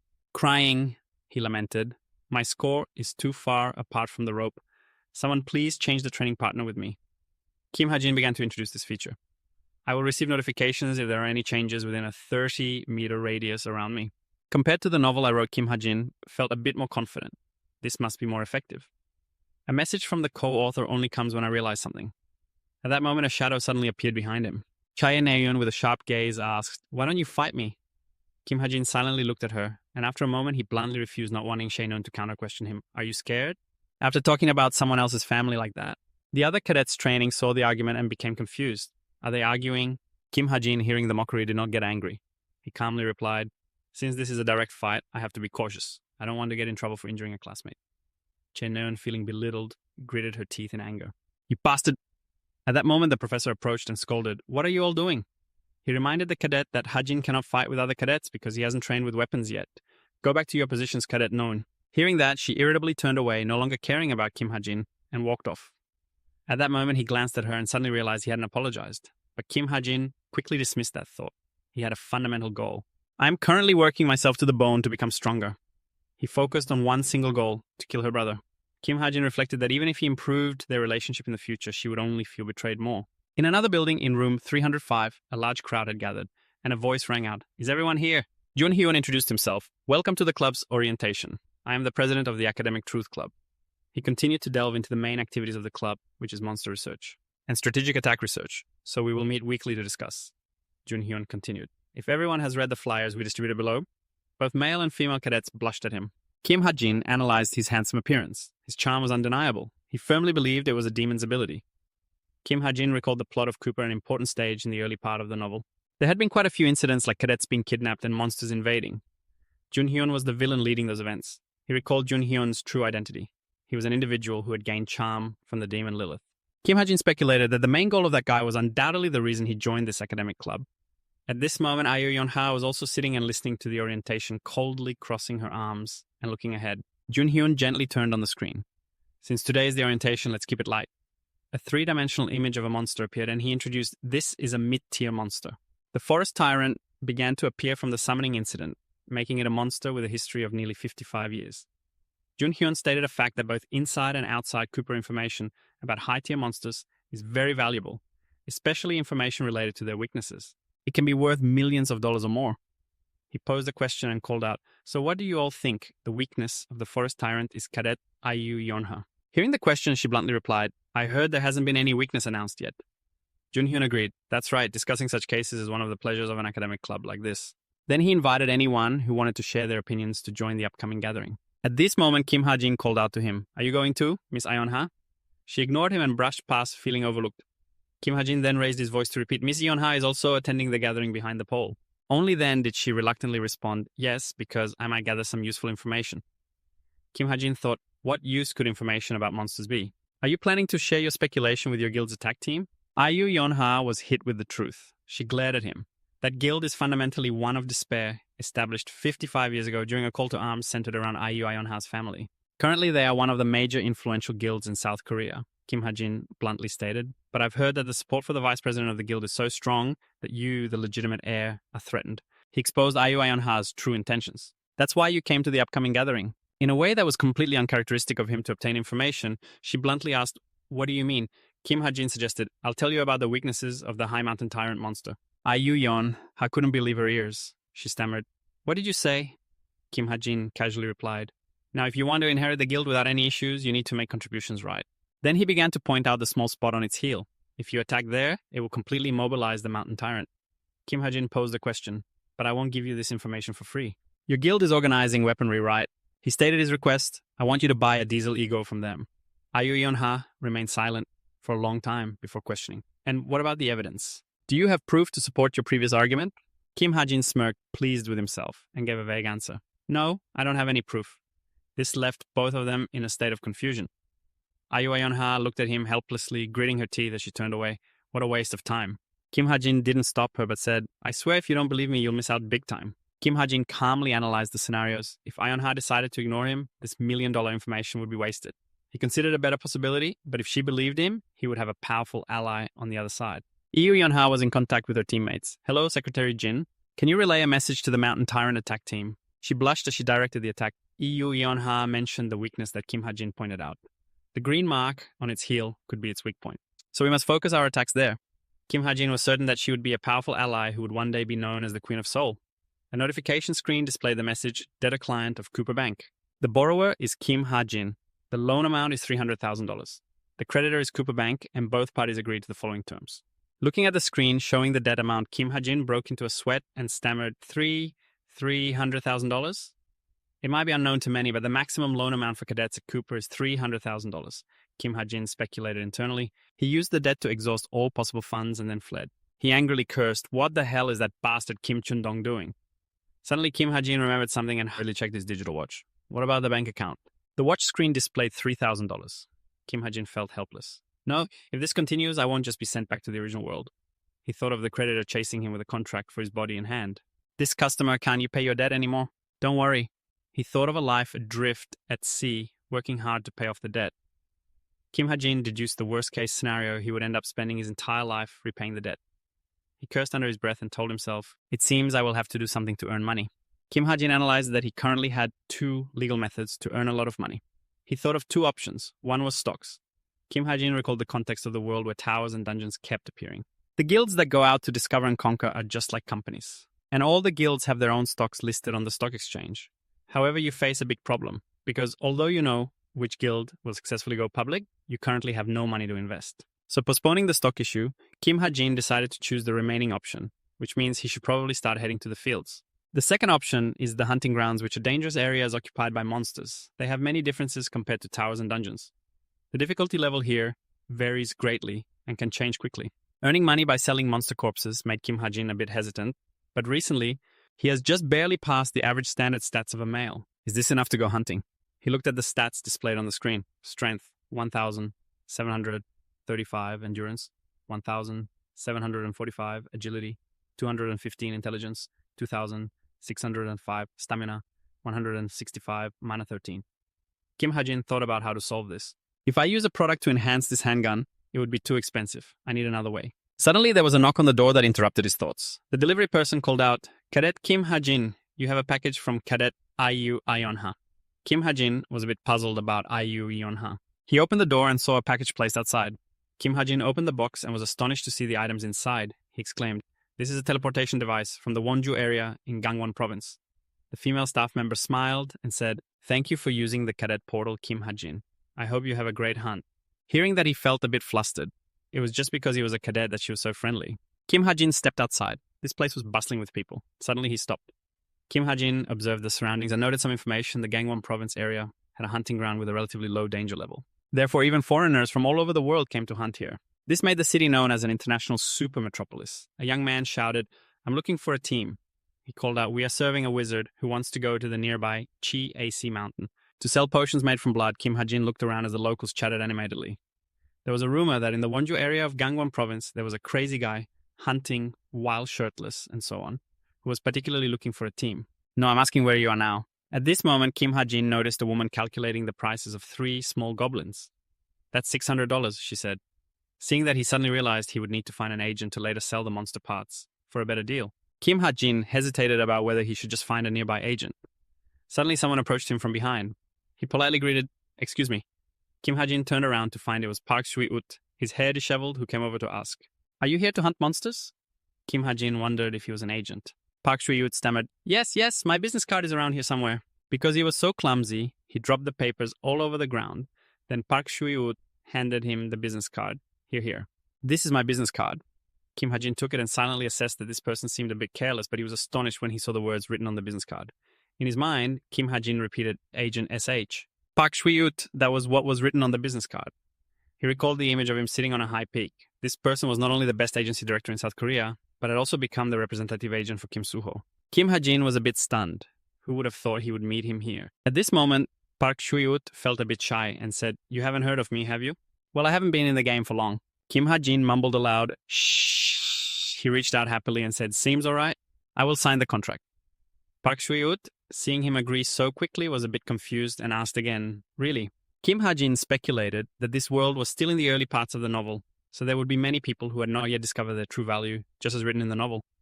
Park Shui-ut was so happy that he grabbed Kim Ha-jin's hand and shook it back and forth. "Thank you. I will provide you with the best service."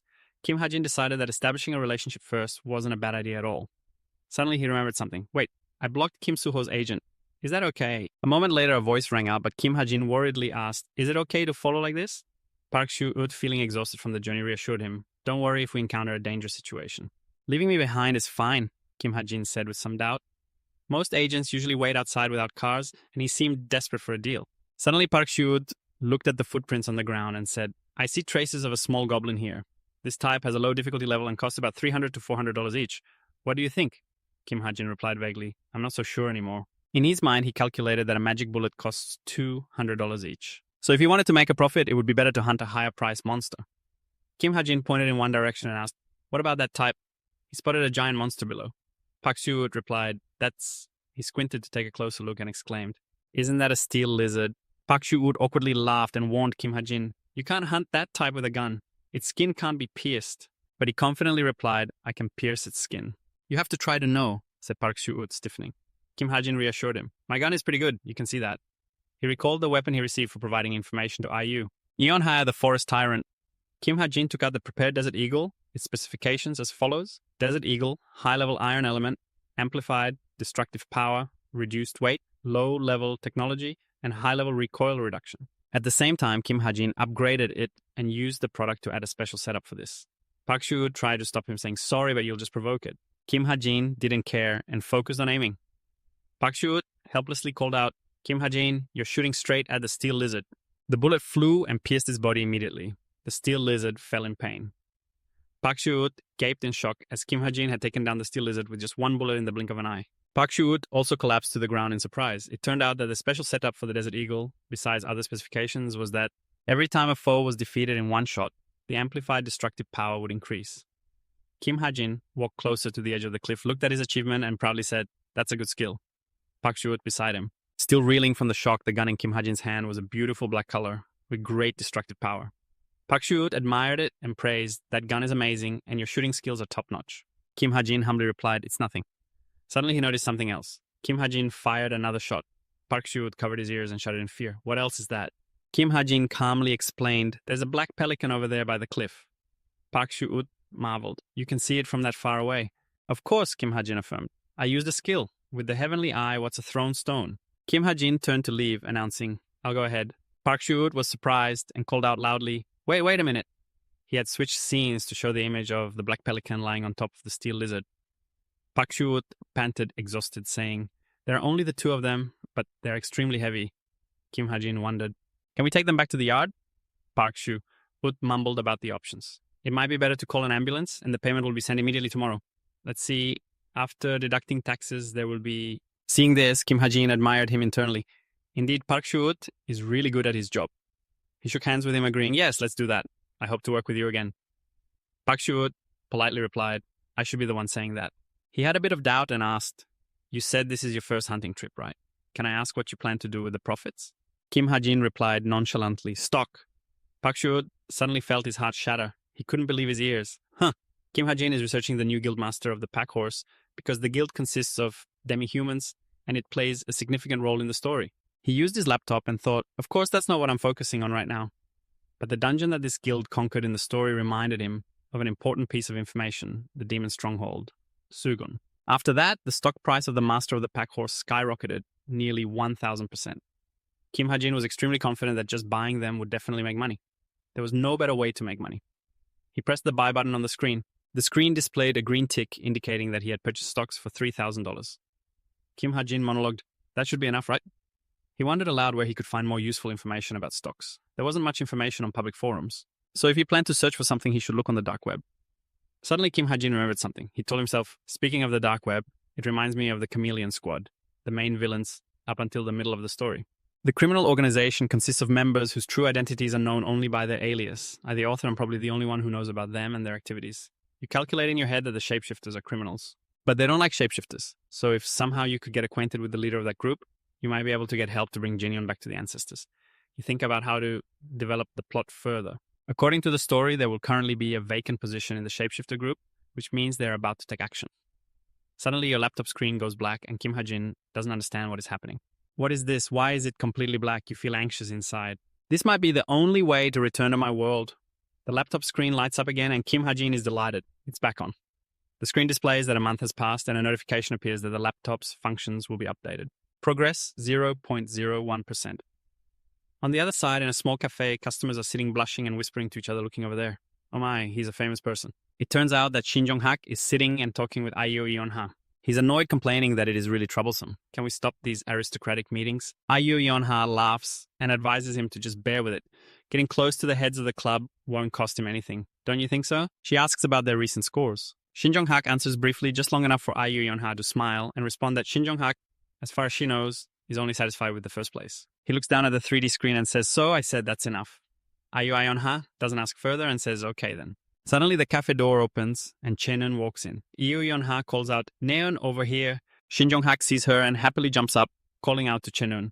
He quickly walks over and asks, "Why are you here for this meeting?" Chenon teases him. "If I had known you were coming, I wouldn't have come." "Hello, I heard you were in the hospital. Are you okay?" Shin Eon responds casually, "It's nothing, don't make a big deal out of it." Eo Yeon-ha just listens silently to their conversation. Suddenly, Chenon speaks up. "Right, I have something to discuss. Do you two know a guy named Kim Ha-jin?" Io Yeon-ha is startled to hear this name. She quickly looks up and asks, "Kim Ha-jin, what about him?" Shin-eun slowly recounts, "Do you know about the shapeshifter incident at the museum? At that time, it was me, Kim Soo-ho, and that guy. The three of us." She continues to recount her experience, saying the shapeshifter was stronger than expected. So, the battle had to be fought with full force. Shin-eun, horrified, says, "But that bastard." Remembering the moment when the shapeshifter's arm was shattered, she shudders, recalling how he blew off the shapeshifter's arm with a trainee's weapon. Looking at Kim Ha-jin's face at that time, Shin-eun is certain it is very suspicious. Suddenly finishing her story, she turns to Ayu Yeon-ha and asks, "Wait, isn't he on the same team as you?" Yeon-ha, what do you think of him, Ayu? Yeon-ha, hearing her name called, jumps in surprise. In the past, a voice booms in the orphanage. He was a cadet of Cooper with a debt of about $300,000. That's the information related to Cadet Kim Ha-jin. I still don't know how he could find out about Son Lam the Tyrant's weakness. It turns out Ayu Yeon-ha had someone investigate Kim Ha-jin. She responds to the investigator, "I tried to ask him, but he refused to answer me. I had no choice but to continue investigating him." She recalls when Kim Ha-jin joked with her, saying nothing at that time. She only knew helplessly to curse that bastard. Ayu Yeon-ha continues, "Because we need to confirm whether he is trustworthy or not." Back to the present, she answers vaguely, "He's just an ordinary person." In her heart, Ayu Yeon-ha analyzes that she hasn't seen the destructive power that could blow off a shapeshifter's arm from his attacks in the battle with the monsters. She picks up her teacup to drink and speculates in her mind, could he be hiding something? At this moment, Chenon quietly guesses, could he be a shapeshifter? Hearing her guess, both Ayu Yeon-ha and Shin Jong-hak are stunned. Yu Yeon-ha sighs helplessly. "Neon, do you really think a shapeshifter would attack another shapeshifter?" She picked up her teacup and took a sip, then wondered to herself if he might be hiding something, while Neon whispered a guess, could he be a half-breed? After hearing her guess, both Ayu Yeon-ha and Shin Jong-hak were stunned. Ayu Yeon-ha sighed helplessly. "Do you really think a half-breed would attack another half-breed?" Shin Eun is still confident in his thoughts. Could it be that this guy is really strange? Over here, Kim Ha-jin covers his face from the light of the screen. He wonders what this is. The screen displays an update of 98%. Suddenly, at this moment, Kim Ha-jin's watch lights up. He cries out in pain. His arm is now covered in blood. The chair is knocked over and Kim Ha-jin gasps for breath in front of the laptop screen as information continuously appears. As one of the powers of the creator, this holy mark contains magical power. In Kim Ha-jin's mind, a line of text appears. Each time your influence increases, the total product received exceeds a certain value. A mark of the holy sign will be engraved on Kim Ha-jin. He covers his ears, thinking that information is flooding into his mind like a tsunami. On the other side, Shin Jong-hak slams his hand on the table, asking, "No matter what, how is it?" His eyes light up. Shin Jong-hak asks Cheon, "You don't like him, do you?" The two of them fall silent upon hearing this. At Kim Ha-jin's place, he painfully collapses. Kim Ha-jin tries to reach for the table while Cheon silently recalls what Kim Ha-jin once said, "I'm sure her brother will come to comfort her soon." If you don't hesitate to affirm, then that's roughly it. Currently, Kim Ha-jin is unconscious. His hand still shows a holy mark and the laptop screen has not turned off. It displays the line, "The talent update diary for the auxiliary skill has been added to the talent of observation and skimming." The talent of observation and skimming has been enhanced at the Seoul Association Tower. Inside, people are holding a ceremony for Exemplary Citizen Awards. Ha-jin silently thinks to himself that it won't be long after the incident at the museum. The fact that Kim Soo-ho and Cheon fought against the half-god has become known and received the Exemplary Citizen Award. He quietly rubs his aching wrist, lowering his eyes to his wrist, thinking that the injury he sustained yesterday still hurts. He continues to stare at his wrist, pondering what kind of ability this is. Just then, Naeun comes over and sits in the chair next to him. A moment later, she crosses her arms, showing her displeasure. Turning to complain, he says, "You're too much, Ha-jin."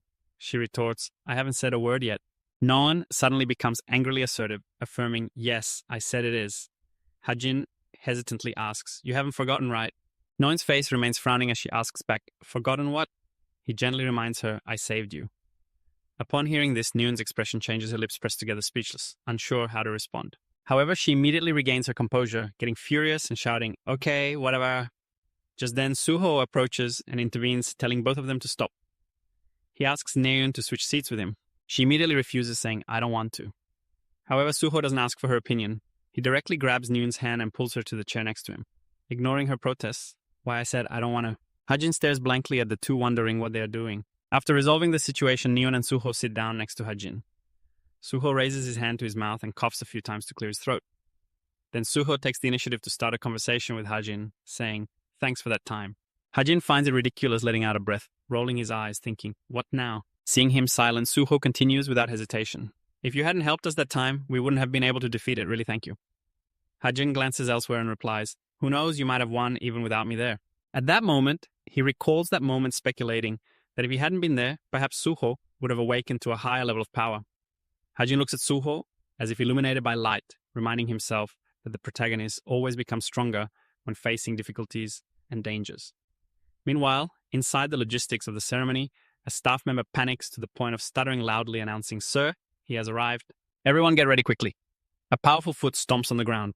A man with a cold expression, hands in his pockets, walks in. This man is Ayu Si-hyuk, rank 37, the highest level hero. Si-hyuk glances with a displeased attitude, complaining, "I came to this place and that place. It's really annoying." He walks to the MC to receive the award list.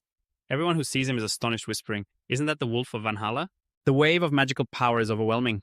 Next, the MC's voice booms. "Now we will begin the award ceremony." Neon quickly stands up at the call of her name, followed by Suho, and finally, Hajin, as the MC's voice continues to resonate. "Those receiving awards, please step onto the stage." Very quickly, the three of them stand neatly on stage, waiting for Si-hyuk to present the awards. The MC's introduction is full of solemnity. The award will be presented by the rank 37 hero, Sir Ayu Si-hyuk, to the following individuals who have defeated the half-god. Despite the dangers, they acted as exemplary citizens of society. The first person to receive the award is Suho.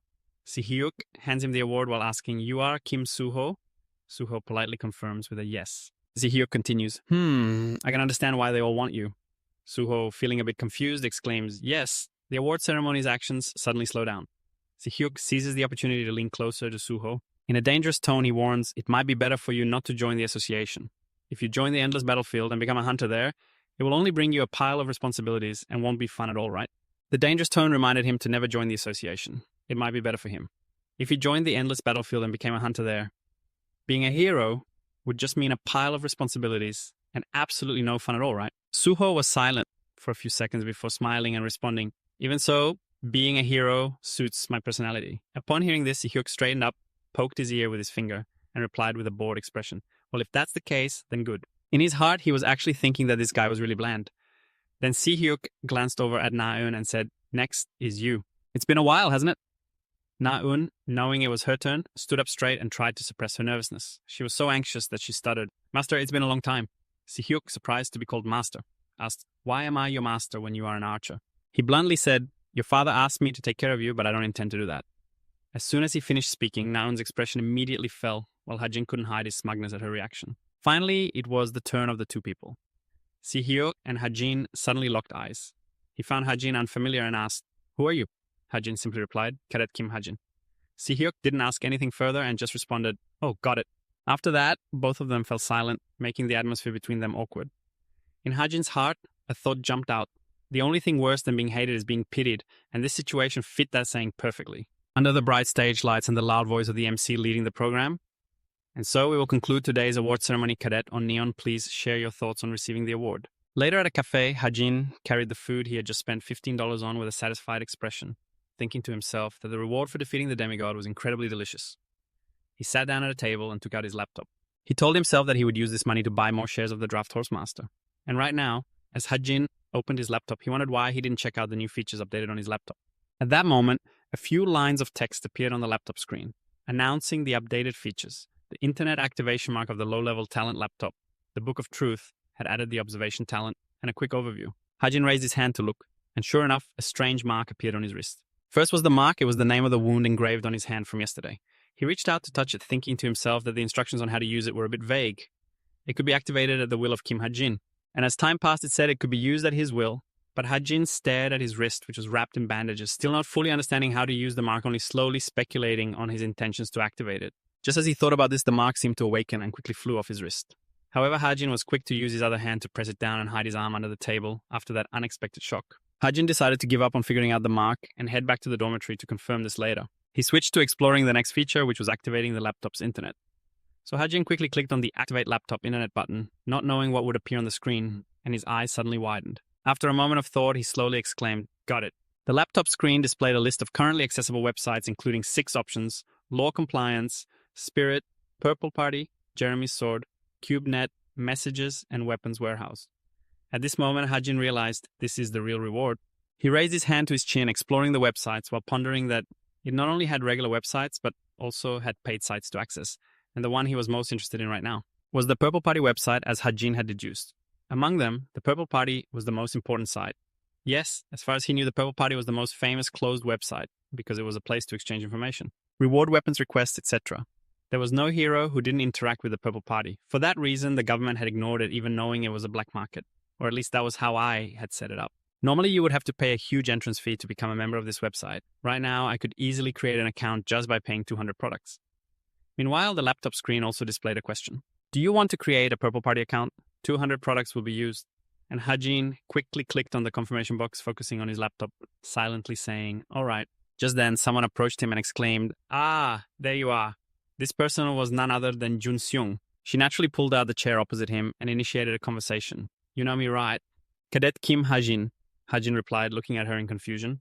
Seung, rummaging through her coat pocket, continued, "I was shocked because you disappeared so quickly after the award ceremony."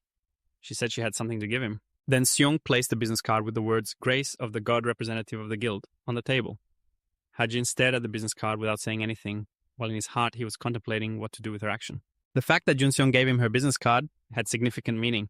Seung was now sitting across from him, resting her chin on her hand and gently speaking, "I'm curious about something," while Hajin was still lost in his calculations. "This must be it," she smiled brightly and continued, "Is it okay if I ask?" He silently observed her plan, the first step of Jun Seung's recruitment strategy. Jun Seung smiled brightly with his hands clasped in front of him and asked me if I was curious about something and if it would be a bother if he asked. Hajin paused for a moment, silently assessing the woman in front of Jun Seung. She had a public-friendly image, but her true personality was somewhat different. She would dismiss anyone who did not meet her standards. Even though she had put in a lot of effort to recruit them, her mindset was solely focused on strength and achieving the best. Seeing Seung smiling kindly in front of her was completely contrary to the information she had. Hajin silently affirmed that this was indeed Jun Seung, the best guild representative in the country. If I could establish a good relationship with Jun Seung, it would definitely help me in future events. So thinking of this, Hajin placed a hand on the table and Seung appeared very friendly, closing the distance. Little did he know that at that moment Hajin suddenly interrupted, saying no. He bluntly refused to communicate, stating he had nothing to say to her. His words immediately made the atmosphere fall silent. Seung, as if sprayed with glue, took a few seconds to regain her composure, awkwardly smiling and explaining. "I think we have a misunderstanding. I am showing interest in you as the representative of the #1 guild in Korea." Hajin, while putting things into his backpack, responded nonchalantly, saying that interest would be great, but only if it was genuine. Seeing Seung's confused reaction, Hajin silently deduced that she approached him because she noticed he had used a light element attack, but her interest in him was nothing more than a passing curiosity. At that moment, he thought he should firmly put on his backpack and stand up, reminding himself that he needed to refuse a few more times for her curiosity to develop into genuine interest. A moment later, Hajin simply said, "Well, I'm leaving." Then he quickly walked away, leaving Seung sitting there wide-eyed and mouth agape, unable to believe that he had been so easily rejected. Moments later, the screen displayed a brief introduction of the Holy Mark, which is one of the powers of the creator. It contains magical power when the product is received. Accumulate your attention to a certain limit, and you will receive a magical Holy Mark that can be used at your discretion. Kim Hajin will gradually replenish it within 24 hours when it weakens. Hajin's voice rang out as he tested it, looking at the Holy Mark imprinted on his wrist while thinking about converting the magical power of the Holy Mark into a dagger form. Immediately, the Holy Mark rose, prominently radiating light. It then gradually transformed into a dagger. Hajin took the dagger and swung it up and down, testing whether he could control it with his thoughts. He began to reflect on how magical power and stats were strongly influenced by talent and upbringing. Watching the dagger slowly dissipate, Hajin felt lucky. Ordinarily, a newcomer like him in this world would never be able to use magic. So it was fortunate that he now had a way to use it. After finishing with the Holy Mark, he decided to test the second thing he needed to check. At that moment, the system screen also displayed 2 brief pieces of information about observation, which allows you to observe those appearing within your line of sight and skim through the laptop's settings at any time without a medium. Hajin raised his hand to his chin, thinking about something, then spoke to summon the Book of Truth. Hajin raised his hand high, preparing to catch it. The book quickly appeared in midair, and he began to observe the book and listen to its introduction. "This book holds all truths. It will answer any questions. If your magic allows," Hajin asked, back slightly incredulous, "it answers any question." Immediately he asked it, "How tall am I?" The book's voice responded, "You are 174 centimeters tall." It then announced that it had used one product, and Hajin seemed to understand how it worked. Suddenly, Hajin's wristwatch began to ring, growing louder and startling him. Hajin wondered if it was an emergency alarm.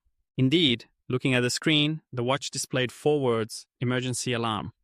The next moment, it flashed a group message with the content, "We are looking for those who last saw Hajong in the world class." Hajin looked on with a stunned expression, unable to speak. After a moment, he slowly said, "So it has begun." The "it" Hajin referred to was the second main story about the missing persons in the group, which could be guessed from the title. In total, 6 cadets had gone missing and the investigation had made no progress due to a lack of any leads. And the number of missing persons kept increasing.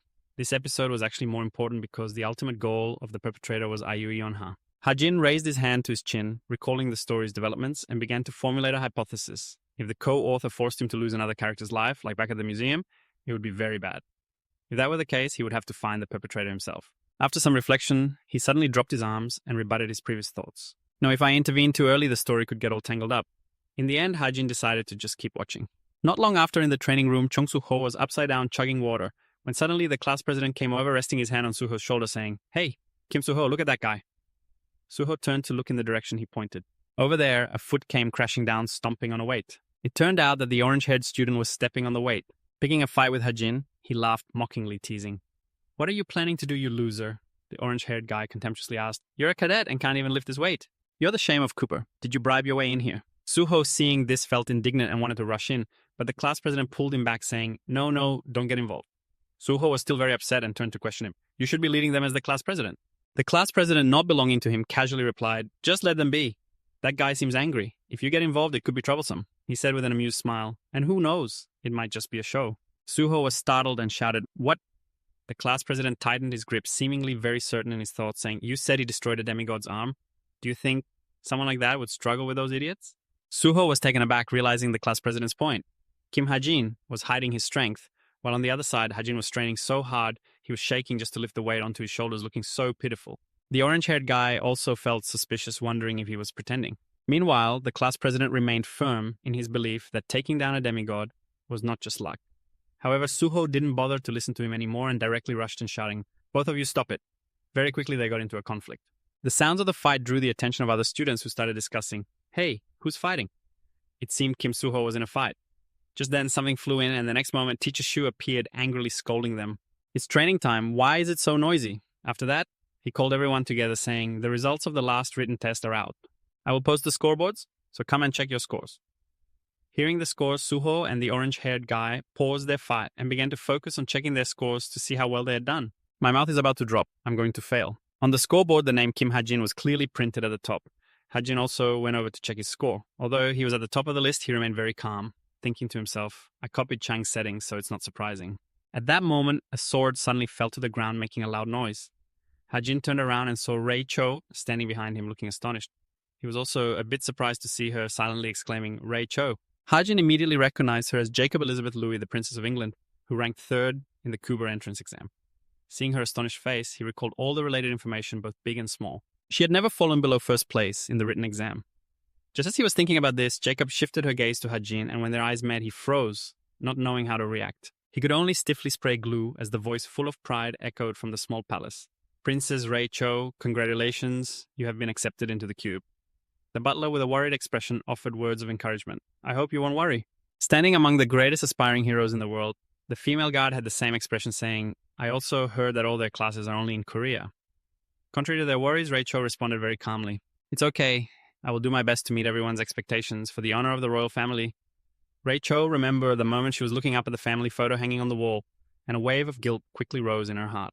Rei Cho, disappointed, supported her forehead with her hand, silently saying, "Sorry, citizens of my country." Very quickly, class resumed, and the teacher held Hajin's test paper, praising that Hajin's answers showed a completely different aspect. "In terms of analysis, I hope the other cadets will follow his example and improve." Rei Cho raised her pen to her mouth, thinking that analyzing phenomena is a very academic field. From now until midterm, it would be very difficult to close the gap. In her heart, she silently called out his name, Kim Hajin. After that, Rei Cho looked at Hajin from behind, only to see that he looked a bit dazed and the iPad screen had turned off. After observing Hajin, Rachel asked herself a question in her heart. "I wonder how he studies on a daily basis." Just as the thought finished, her determination flared up like a fire. The scene shifted to the laptop screen, displaying the words, "Revealing the truth. I will answer all questions, so please raise the issue." Hajin was typing while calculating in his head. As her thoughts concluded, the flame of determination within her flared up. The scene shifted to her laptop screen, displaying the words, "Revealing the truth. I will answer all questions, so please raise the issue." Hajin typed while calculating in her head. I should take advantage of a convenient ability like the Book of Truth more to earn some pocket money. A boy raised his hand to his chin, recalling the Book of Truth, which helps me learn any information in the world. As long as I have enough products, my financial resources are not much, so I won't earn much. But as long as the rumors spread, the number of customers will explode quickly. Hajin decided to click on the business registration button. He exclaimed, "Got it!" looking at the laptop screen, which displayed a few undulating lines. Hajin slowly said the next step is. Then he waved his hand to create 3 virtual screens in front of him, while saying he would invest in the product he had temporarily set aside. Hajin silently analyzed that the second main plot was beginning, meaning that the cube was no longer safe. In front of the monsters, he held a 6-shooter in his hand, seriously contemplating setting up a sniper intervention. His current ability is not enough to fight against a monster. Thinking of this, Hajin suddenly smiled with satisfaction. Nevertheless, thanks to the bullying from Jonghak and his gang, he had plenty of products to spend, so he decided to invest them to increase his chances of survival. He then decided that first he should upgrade his weapon. The virtual screen displayed the text, Desert Eagle 6-shooter. Hajin continuously typed, starting to program the system, which displayed a notification that it was changing the mechanism of the Desert Eagle 6-shooter sniper. After finishing, he nervously smiled and said, "I hope I don't do anything stupid." Saying that, Hajin pressed the enter key to confirm. Immediately, the system notified that 250 products had been consumed. The 6-shooter quickly showed signs of activity. It emitted dazzling light and gradually transformed its shape in just a moment. The 6-shooter had completely transformed into a sniper rifle. The system also displayed new information, Desert Eagle Sniper. Hajin looked at the rifle and chuckled a few times in satisfaction, saying, "At least this will be enough to scare them." Next, the rifle transformed back into its old shape. Hajin continued to work on the next task. I should try to master proficiency. He began to learn about proficiency, which is different from the talent that uses magic to create supernatural phenomena. Proficiency is understood as the techniques or physical skills that a person masters. He analyzed that a sniper could escape being assassinated. The most important ability is choosing a position. Proficiency is useful for position selection. After understanding it briefly, Hajin placed his hands on the keyboard and began typing. A few minutes later, the screen displayed content about low-level Pakua, taming 0%, with flexible and agile body movements, instead of being hindered by terrain obstacles. You can use them to move. Speed and practicality will change according to strength and agility stats. The system continued to notify that 350 products had been consumed.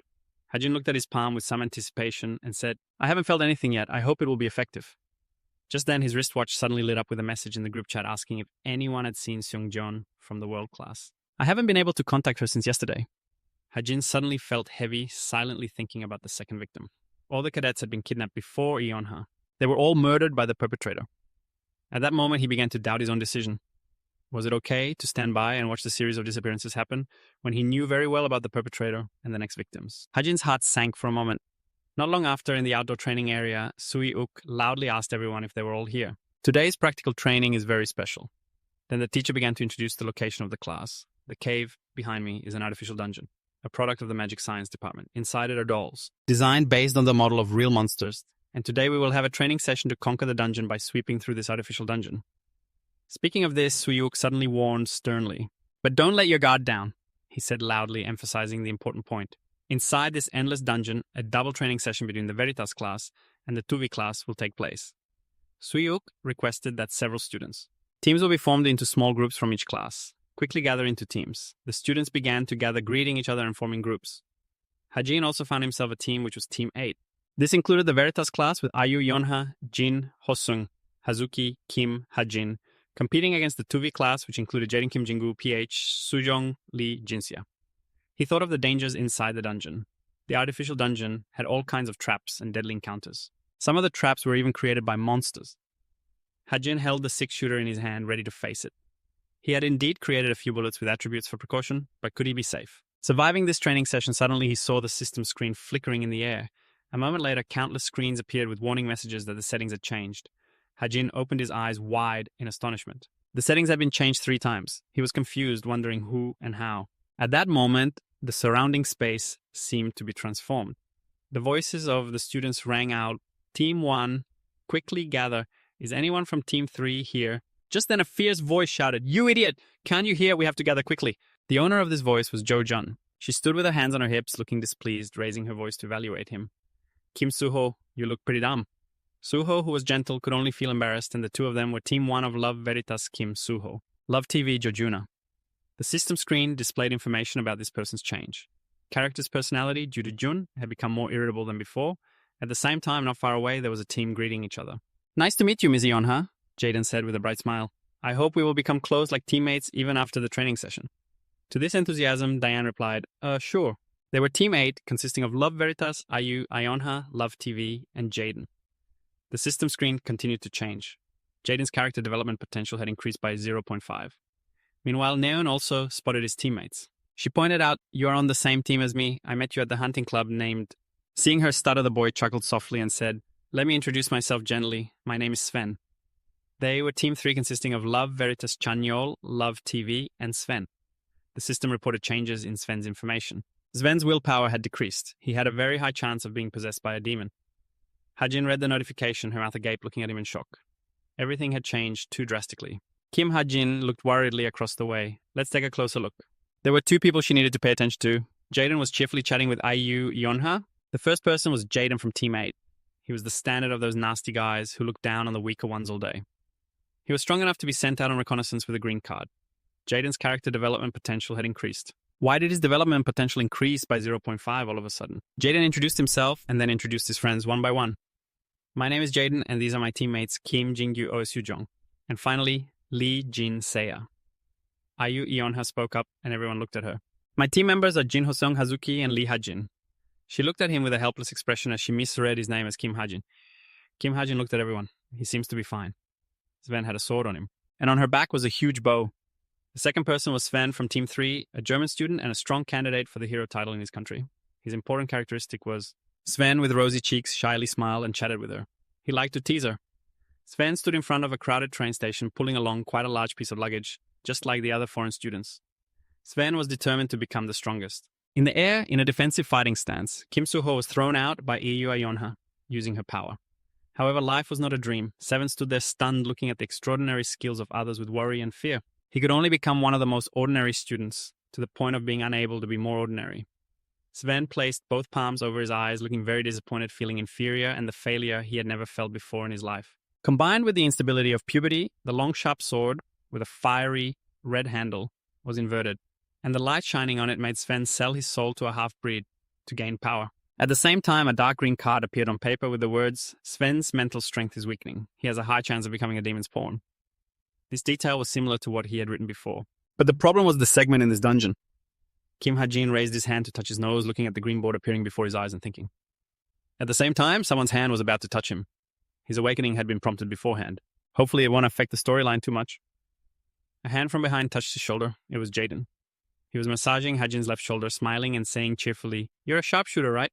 When in the dungeon, don't let your guard down like before, got it." He felt annoyed and shrugged Jaden's hand off. "Get lost." Jaden replied with a laugh, "You're really something. I thought you were a good person. There are many good rumors about you, you know." Kim Hajin remained silent, clenching his fists. Right now, everyone's thoughts about him were extremely bad because there was some rumor circulating in class. Kim Hajin stood still in a state of despair, because behind him were only judgmental gazes with unkind remarks about him, so he couldn't be happy about the past when Kim Hajin exploited his position as a student at Kube to extort and threaten others. Even every week they would come to Seoul to satisfy their lust. Three boys laughed with quite satisfied expressions while playing with the rumors. Thus, the origin of the rumors was already clear. Thanks to it, I received a lot of products. Hajuki and Jin Hosung looked at him side, muttering something. But why did no one stand up for him? We are a team, right? In a very ancient construction scene. Let's start with Team 1, then Jaden turned to Ayu Ayonha. As far as I know, you must be the best supporter among all the trainees, right? I've heard many rumors about you from outside. Jaden, I don't know why your team is so mismatched. This also benefits us. The words from behind make you angry and uncomfortable, but that's how a team should be. With two super talented people, we have to carry an extra weight. All right, Team 8, let's slowly advance into the dungeon. The entrance is quite large, and it's pretty dark inside. Everyone moves in with the sound of footsteps, with Jason leading the way. He sees something and exclaims, "Oh!" In front of him, he sees that the walls of the dungeon are lined with mysterious doors. Everyone stands around looking at each dark chamber. So the first obstacle is choosing a path, huh? Ayu Yonha ponders and asks everyone in the team, which way should we go? Jason speaks up, our team's Jingu is a sharpshooter.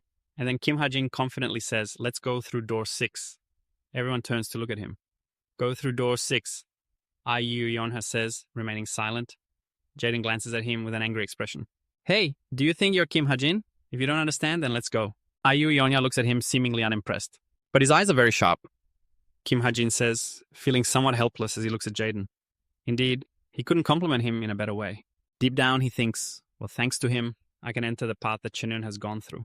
On the screen, all of Chenen's information appears with a potential rating of 95. If Sven truly signs the contract with the demon today, then Cheneon alone won't be able to manage everything. If anything happens to her, it'll be very troublesome.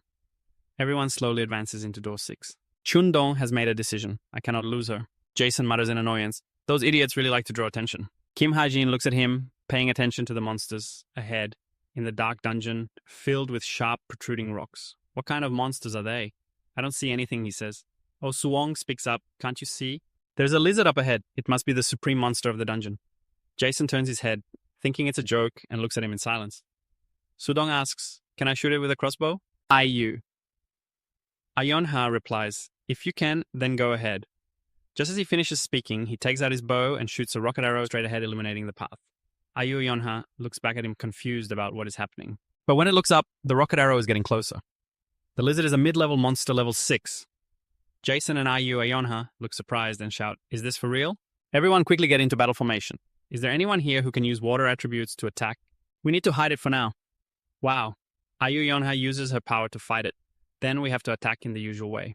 Ayu Yonha uses her power, gaining momentum from behind, then strikes forward. The lizard lets out a loud roar, glowing with a golden light from its mouth. However, Ayu Yonha's strength.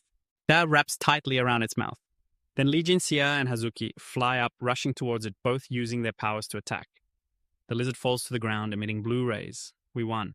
Ayu Yonha holds a dungeon wire that is changing. The wire she holds has transmitted electricity glowing with purple light. Ayu Yonha has reached the brink of enlightenment. Let's keep going. Kim Ha-jin looks on in surprise, admiring her. That's amazing. Kim Ha-jin approaches and touches Ayu Yonha's shoulder.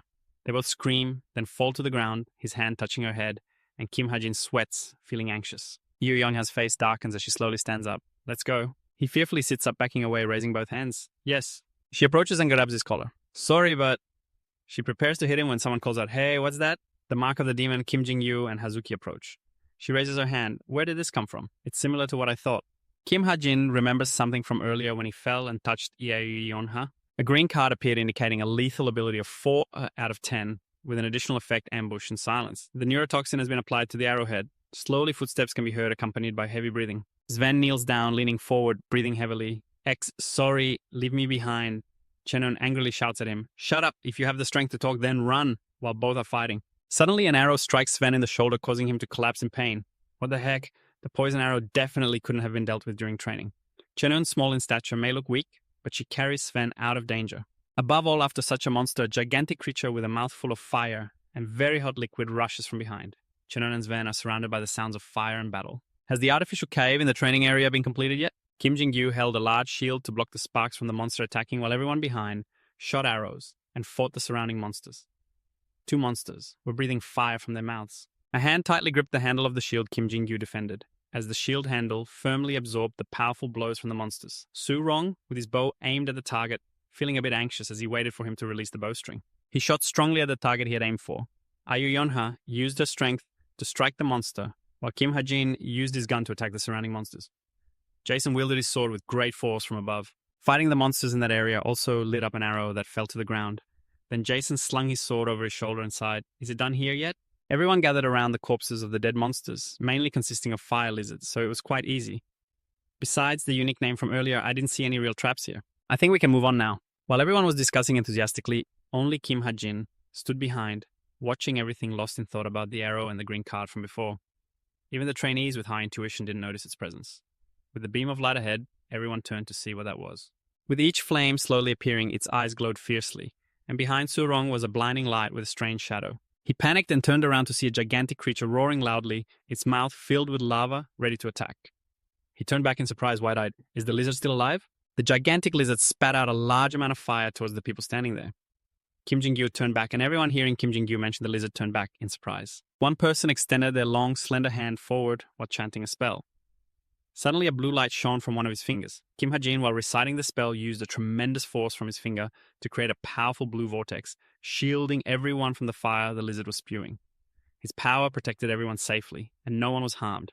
However, a loud sound erupted from the monster attacking everyone, and he used his superpower to defend against the lizard's fiery breath, and their powers clashed. This created a defense that could be considered perfectly safe for everyone, as the lizard's fire from its mouth gradually weakened. On the ground were only cracks, and the lizard was using its last strength to breathe fire. It let out one final breath of fire, but it was unsuccessful. Everyone stood behind him, looking around at the ruins and the deep pit where the lizard had spewed fire. He looked at his opponent in front of him, Jin Ho-seung and Hazuki, and saw something surprising. The firepower is terrifying. One person spoke up and he replied, "No, it's just a puppet." "It's real. It didn't touch me, but it still burned my skin," he said, turning to someone calling out, "Hey, sharpshooter." Jason angrily approached and grabbed his collar. "You bastard. Earlier you deliberately ignored me while I was looking for someone who could use water attributes, right?" Jaden grabbed Kim Ha-jin's collar, trying to push his hand away. "That's just the effect of a magical item I brought along. You think I would believe your nonsense?" Ayu Yeonha, seeing the scene, immediately spoke up. "Stop it. There's no time to waste." Lee Jin-sia asked, "It's no longer a puppet but a real monster, right?" "Why is it appearing here?" Ayu Yeonha replied, "The environment here is exactly mimicking that of a dungeon. So the lizard must have evolved or appeared according to natural laws. We should understand what's happening better. Go." Ayu Yeonha turned and urged everyone as there wasn't much time left. "All right, let's go," she said, her face darkening with suspicion about the magical item, definitely thinking it was a lie. With each step accompanied by her thoughts, he felt he wasn't capable of paying for such an expensive item. He couldn't even afford a desert eagle. But how could someone who isn't Kim Soo-ho or Shin Jong-hak be so proficient in their magical attributes? "All right, let's go." She frowned in suspicion about the magical items, certain it was a lie. With every step, thoughts raced through his mind. He couldn't afford such expensive things, not even a desert eagle, which he couldn't buy either. But how could someone who wasn't Kim Soo-ho or Shin Jong be so adept at their magical attributes? Along with many thoughts and analyses, he discovered Sun Lam's weakness. He could master his magical attributes, and the reason he kept all of this a secret was... She whispered softly. Could it be that he glanced back at her, seeing the demon in an area with ancient architectural designs where the ground was filled with streams of fire and a gigantic monster appeared? Its mouth was filled with lava, its eyes glowing red. This was a level 2 intermediate monster, a lava golem. This must be the boss of the dungeon, right? Soo-jong and Cheon stood from above, looking down at the monster.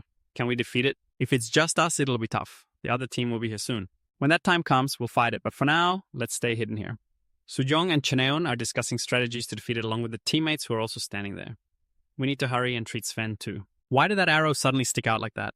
Damn it seems this training session is unusually difficult. It must be someone moving. He tightened his shirt around him, sweat pouring down his face. He looked a bit worried as if he were having a nightmare and mumbling, "I'm sorry everyone. Just because I was hit by a poisoned arrow in a dark space. Why is it always like this? Ever since I got to Cube, nothing has gone my way." He was on the verge of tears. It hurt too much. In a hazy dream, there was a voice calling, "Who's that little one?" He stood still, his face pale. Isn't the little one wanting to become stronger? In the darkness with someone's voice, he looked a bit dazed and tired, as if he had just fainted. Slowly opening his eyes, he felt a lot of pain. Right will give it strength. Above him was a strange round light. Along with the greenish hue, suddenly a long, thin hand appeared dangling in a rather strange and eerie manner. The nails were long and sharp, accompanied by creepy, enticing words. "It's very cheap, cheaper than anything you've ever spent." At that moment, Sven also woke up, suddenly sitting up and moving away when he saw the hand reaching out from a strange darkness. He was scared, stuttering a few words. I'm Sven." Tears streaming down his cheeks. He wanted to become stronger. The hand reached out and grasped Sven's hand. Somehow he was very close now. In the mouth of that eerie green monster, its body had sharp eyes, and the hand from earlier was its tongue wrapping around Sven and pulling him into its mouth filled with sharp teeth. "Got you." Someone shouted loudly in a moment of silence, and everyone was planning. They were all close to Sven, but he yelled quite loudly, causing everyone to turn and look at him. Everyone gathered to see and asked him, "What's wrong with him?" Cheon seemed a bit anxious and noticed something was off, so she turned to everyone and shouted for them. However, before she could finish her sentence, she exclaimed, "Hey, what are you guys doing? Come here and hold on." At this moment, the monster heard the noise above, so it first revealed a large red eye. Kim Jin-yu was holding a sword standing next to a hole, and when he heard the noise, he picked up, his large red eyes glaring. The monster's tough, cracked skin glowed as it spewed lava from its mouth. It rushed forward, beginning to attack, reaching out its hand to slowly break down the wall. Above everyone was rushing away, the giant hand of the monster smashed straight into the wall. People hurriedly fled, and Cheon was carrying Sven on his back, quickly leaving. After the monster broke through the wall just the size of its body, it prepared to crawl inside. Some people were thrown back when standing next to the wall, and small debris was also scattered. Although the wall had been significantly destroyed by the lava golem, it was still intact. However, 2 people fell to the ground, one of them gasping for breath. As she looked up, she saw the enormous monster standing in front of her with 2 glaring red eyes. She couldn't believe her eyes. It was impossible. This was a puppet. In front of her was a giant monster. She seemed to be in a state of despair with no way to escape, and she thought of death. She would die. The eyes of the lava golem glowed red, and it opened its mouth. Inside it shone brightly with the liquid in its mouth, and it was right here too. A shimmering green tube had been opened, and some green smoke surrounded it. The tube appeared in front of the monster, shining with a green light. Its eyes narrowed slightly, feeling a bit uncomfortable. After its eyes came into contact with that green light, it suddenly stood still. Chenun looked up and saw that the lava golem had fallen. There was a familiar figure. It was Kim Ha-jin, holding a gun, and had shot it unconscious a few minutes ago. When everyone reached the place, they were blocked by something unclear that sealed the entrance of the cave. "What is this?" Jaden shouted angrily. "Hey, sniper! I thought you said we would see the boss's arena after this segment." "But this place is blocked," Kim Ha-jin replied. "This is the right spot." In front of the cave, it looked like rocks were piled on top of each other. However, upon closer inspection, there wasn't a wall here before. "But never mind, this is not important anymore." Jaden drew his sword angrily. "The area where the boss must be is just on the other side of the wall. Let's try to break it down first. Who's going to die for you to give orders like that?" After that, Jaden used his sword with great force, stabbing straight ahead. He stabbed into the objects blocking the cave entrance, but it made a loud noise. And those things didn't move at all. He felt pain all over his body. Kim Ha-jin, standing behind him, said, "See, of course this place can't be broken. It can't be broken, even with a magical attack." Hazuki saw something and pointed forward. Everyone looked up, and Kim Ha-jin noticed a small hole, high up. "There's a gap over there." Kim Ha-jin started rolling up his sleeves. "I think we can get in from there." Jaden looked at him angrily. "What nonsense are you talking about? That wall is at least 10 meters high. How do you plan to climb it?" Kim Ha-jin raised his hand high, preparing to climb. "Can't you climb? Then I'll go first." His hands were surrounded by blue rays as he tried his best to grip and climb up using sheer will. At this moment, he had climbed up, but everyone below was watching him and no one dared to climb. He looked up at the cave's mouth. It was as if he was planning to reach the finish line up there and tried to climb up. Finally, he managed to reach the top. After he climbed to the cave's mouth, everyone looked up at him with a bit of admiration. Is he a cat or something? Slowly, strange noises began to emerge. Everyone below felt uneasy, and then rocks from above the cave started to fall. Jaden exclaimed, "Damn it!" after reaching the top. Unexpectedly, in front of him was a giant lava golem appearing. It was the huge back that looked like a rock piled up when he climbed up just now. What the hell is happening? And then from behind the monster, a young man holding a gun aimed at the head of the lava golem, which swayed slightly as it was stunned. Why did it recover so quickly? Kim Jin-yu shouted loudly to Chen-nun, "Run, Nun, wake up, and move." In front of him was a huge shadow. He was dazed. "Help me!" he shouted loudly into the battle formation. After that, all the swords and abilities of everyone fought with all their might against the monster. The sounds and lights of swords were continuous. A young man jumped high, holding a blade to fight it. "Damn it, it doesn't seem to weaken at all." A girl knelt down, overjoyed. "Everyone, one person has drawn a bow." She held a large bow and shot strongly at the monster, emitting golden rays. "Give me a little more time," she shouted. While everyone was getting closer to fight the monster to buy her a little more time, Kim Ha-jin held the gun, looking back at a young man who was carrying someone. "Just a little more." The footsteps of the young man hurriedly running away, the eyes of the lava golem shining bright gold as if it had spotted its target. It growled angrily and began to spew lava. "Sorry, Sven," he has recovered, and landing on the monster sword in hand, ready to fight, I arrived a bit late. The monster had thrown him into a spin in the air. With her bow, she shot quickly and powerfully at the monster. In her mind, she recalled something. Her body was now filled with arrows, unlike before. There was a hint of determination in her eyes. Things would be a bit different now. Then she released her grip, letting the bow advance towards the monster, quickly and forcefully surrounded by golden light. An arrow pierced through, illuminating the area, after a fierce battle that ended in a draw. At this moment, the scene was left in ruins. Everything was shattered and desolate. The lava golem, after struggling with everyone, was finally defeated by their skills, and everyone tipped their hats in respect. Amazed by the intensity of this battle, they had defeated an entire lava golem. Do you think they will get points for this? Meanwhile, Neon and Sven had also arrived and reunited with them. Is everyone okay? Ha-jin stood from afar, watching them without approaching. "Damn it, how did you all manage to kill it?"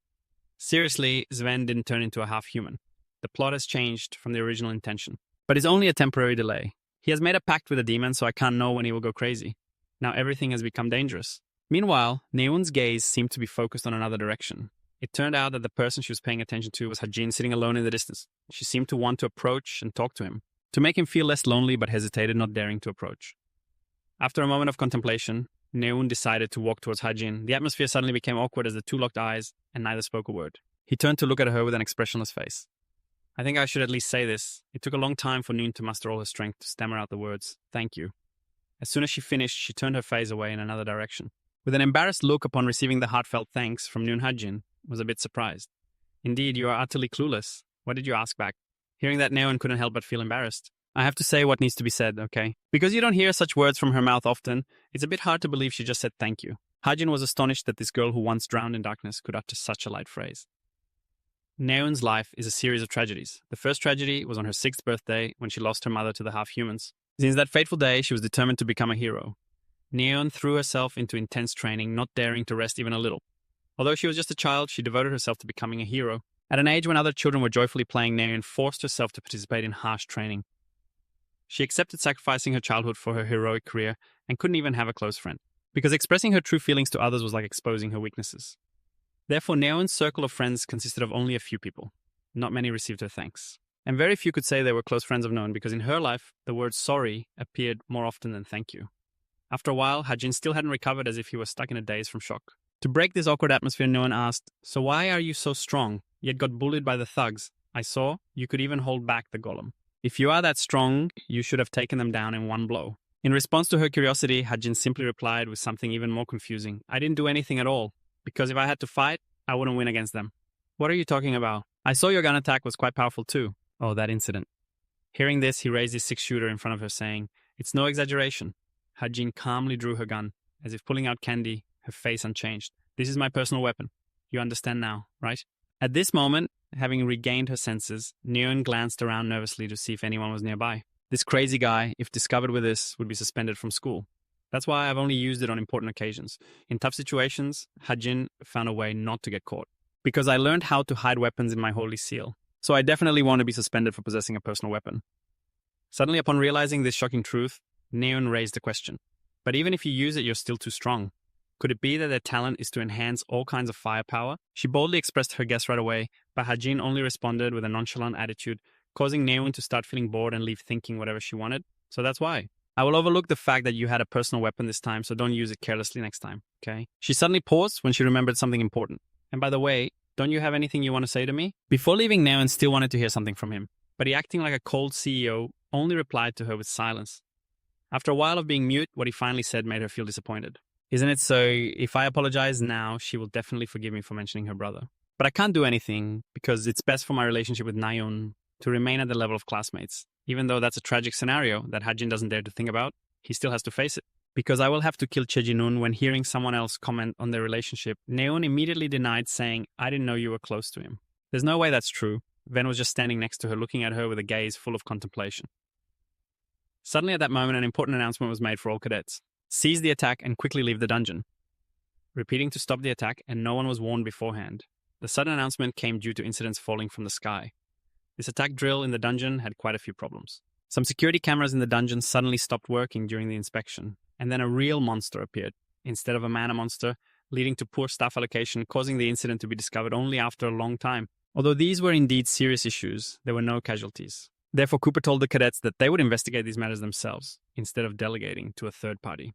Hajin, sitting at the table, was lost in his thoughts, or rather, the executives at Cooper had successfully suppressed this matter. He was sketching on paper while figuring out what to do next. The investigation of this incident would mostly take place after episode 2, so for now, he should just focus on Sven, as the side effect of making a pact with a demon was emotional enhancement. And the worst case scenario would be Sven's emotions exceeding control, leading to madness when he was alone with Noin. Hajin didn't want anything bad to happen to them, so he had to be cautious in every move. To prevent this from happening, I will need to keep an eye on Sven and Noin's actions. After finalizing what needed to be done, he clicked on the messenger app, but before reading Noin's message, Hajin hesitated a bit. But indeed, my conscience does hurt a little. Checking Noin's messages, the first message that caught Hajin's eye was from Sven. He clicked to read, "I heard the hunting club is going to Gangwon province this week." As far as Hajin remembers, this week in the hunting club is when Sven will go berserk in the original story. To ensure the journey doesn't turn disastrous, Hajin should be a bit careful. It would be good if he could go along. But to be cautious, I need to prepare a few things. There's no time for hesitation, so Hajin has to decide quickly because he has also made quite a bit of progress and he thinks it's time to go to Gary's dungeon. Suddenly, the black watch on his wrist made a noise. Hajin accepted the call to see what Suho wanted. "Why is this guy calling me?" As soon as he picked up, Suho replied, "Hello." It seems Suho has something important to discuss, so he called Hajin at this time. "Hajin, are you free this Friday?" Hearing this, he was a bit puzzled, wondering why he was asking that. As expected, Suho indeed needed him. "I have something I want to ask you. Gary is a famous destination in Gangwon province, the place where the essence of nature and spiritual energy collide. That's why long ago Gary was called a training sanctuary by warriors from all over the country. However, coming here, there are not only warriors, but also those wandering across the country, searching for buried treasures deep under the spiritual mountain. Instead of fighting monsters when coming here to explore, Hajin also got a bonus of a cute tour guide, Cheese Stick. People like me, the spiritual ginseng hunter Kim Yoon-jun, in stark contrast to the extremely enthusiastic introduction from him, his expression showed no emotion at all. It seems Hajin is not very interested in this, so he just replied casually, Oh, okay. Then both of them ventured deeper into the forest while chatting. Earlier I saw you staring at the map, but you'll never find even a sprout of that ginseng like that. I'm not a spiritual ginseng hunter. I'm looking for a location. When Unjun saw that Hajin was not interested in the ginseng, he immediately flipped his attitude faster than flipping a pancake. Yeah, those kids trying to break into this profession all say that to me. But remember, jumping into a profession like this to seek wealth is... Seeing that he seemed to be talking nonstop, he just stopped there. Good luck, kid. Thanks, man. And then the two parted ways, heading in different directions because they had no common goal. He was still young and inexperienced, needing to learn a lot. Just as Yunjun said, Hajin had already stumbled and fallen flat on the ground.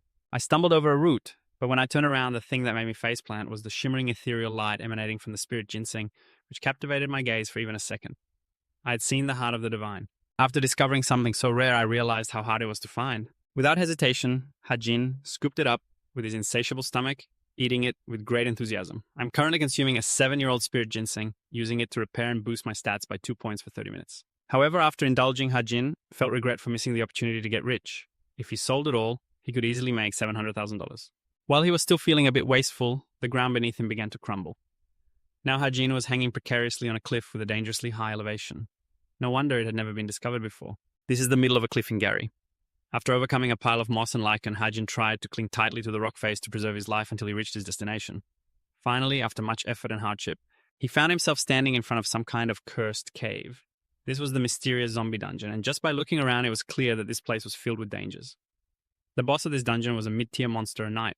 I may have boosted my stats thanks to the spirit ginseng, but it was still nothing compared to it. However, it didn't matter. I was born to face this challenge, so Hajin boldly stepped inside. Upon entering, he accepted that he would have to confront terrifying things. The zombies with their white bones rose up like mushrooms, refusing to welcome this uninvited guest. Although Hajin was alone at the brink of death, he didn't hesitate to go all out against them. He clenched his fists tightly with determination. Today, his goal was not the boss. Instead, it was the hidden floor of this dungeon. As Hajin peered into the cave, he was greeted by a council of skeletons and wraiths welcoming him like a VIP guest. They were so impatient that they charged at him to attack. Despite being outnumbered, Hajin remained incredibly cool. He pointed his personal gun at them and pulled the trigger. In an instant, they turned to dust. The remaining ones, clearly unaware of their own limits, continued to attack him. To deal with them quickly, Hajin utilized the support of his skill, Heavenly Eye, scanning the battlefield with his eyes to find the quickest escape route. The skeletons were numerous, but lacked brains. Hajin quickly outsmarted them, and to avoid playing cat and mouse with the skeletons, he fired from above. In the next moment, a flash of light erupted. A barrage of bullets rained down. After sending them to meet their maker, the barrel of his gun was still smoking. Seeing the skeletons suffer significant damage, Hajin felt a bit relieved.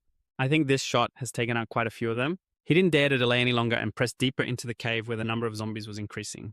He must be getting closer to the Avenger's lair. The Witch Avenger was the boss of the hidden floor in the Gary dungeon, and in the future she would build the most powerful zombie fortress in history at an abandoned school in Suwon. Of course, Hajin wasn't here to play with her. He had a purpose in seeking her out. But the real reason he was hunting her today was for 2 items that could be obtained from Avenger, and those 2 treasures were not ordinary at all. The development item Egger and the Avenger Seed. Once those were in the hands of the demon, nothing could stop him. The equipment would transform him into the Lord of Depravity. Right now, there was nothing better for me than Egger. After reaching a certain depth, Hajin halted. The space before him was pitch black and he couldn't see anything ahead. To avoid being ambushed, Hajin used his Heavenly Eye skill. Indeed, everything came to light thanks to it. He could see the path to continue deeper into the cave where a ghostly figure existed alongside brilliant, colorful crystals. In the Yulin forest where the roots glowed with a mysterious purple hue, Avenger sat motionless as if merging with the ancient energy flowing beneath the earth. Although in front of Hajin was just a small girl, she concealed potential dangers. The mature form of that witch would be very hard to defeat. I must kill her while she is still in her child form, before her body and intellect have fully developed. Meanwhile, Avenger was carefree and oblivious. She was playing with a yellow liquid in her hands, but upon sensing Hajin's presence, she jolted in surprise and looked up at him seemingly touched by his compassion, causing him to hesitate in taking action. After a moment of heavy psychological struggle between reason and heart, he had to calm himself. This was something he had to do. And it was also something that Tomo had done before. Fearing that he would falter and miss the opportunity, he quickly moved forward. After all, she was created by him. Meanwhile, Avenger was still unaware of the impending danger and sat calmly.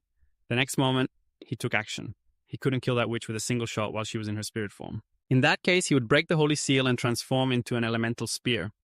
Instantly, the air was illuminated by the weapon he held in his hand, and at that moment, Hajin also realized the usefulness of the spirit ginseng. Earlier, the effects of the spirit ginseng had indeed been nourishing. To avoid prolonging the situation, you decided to put all your strength into ending this.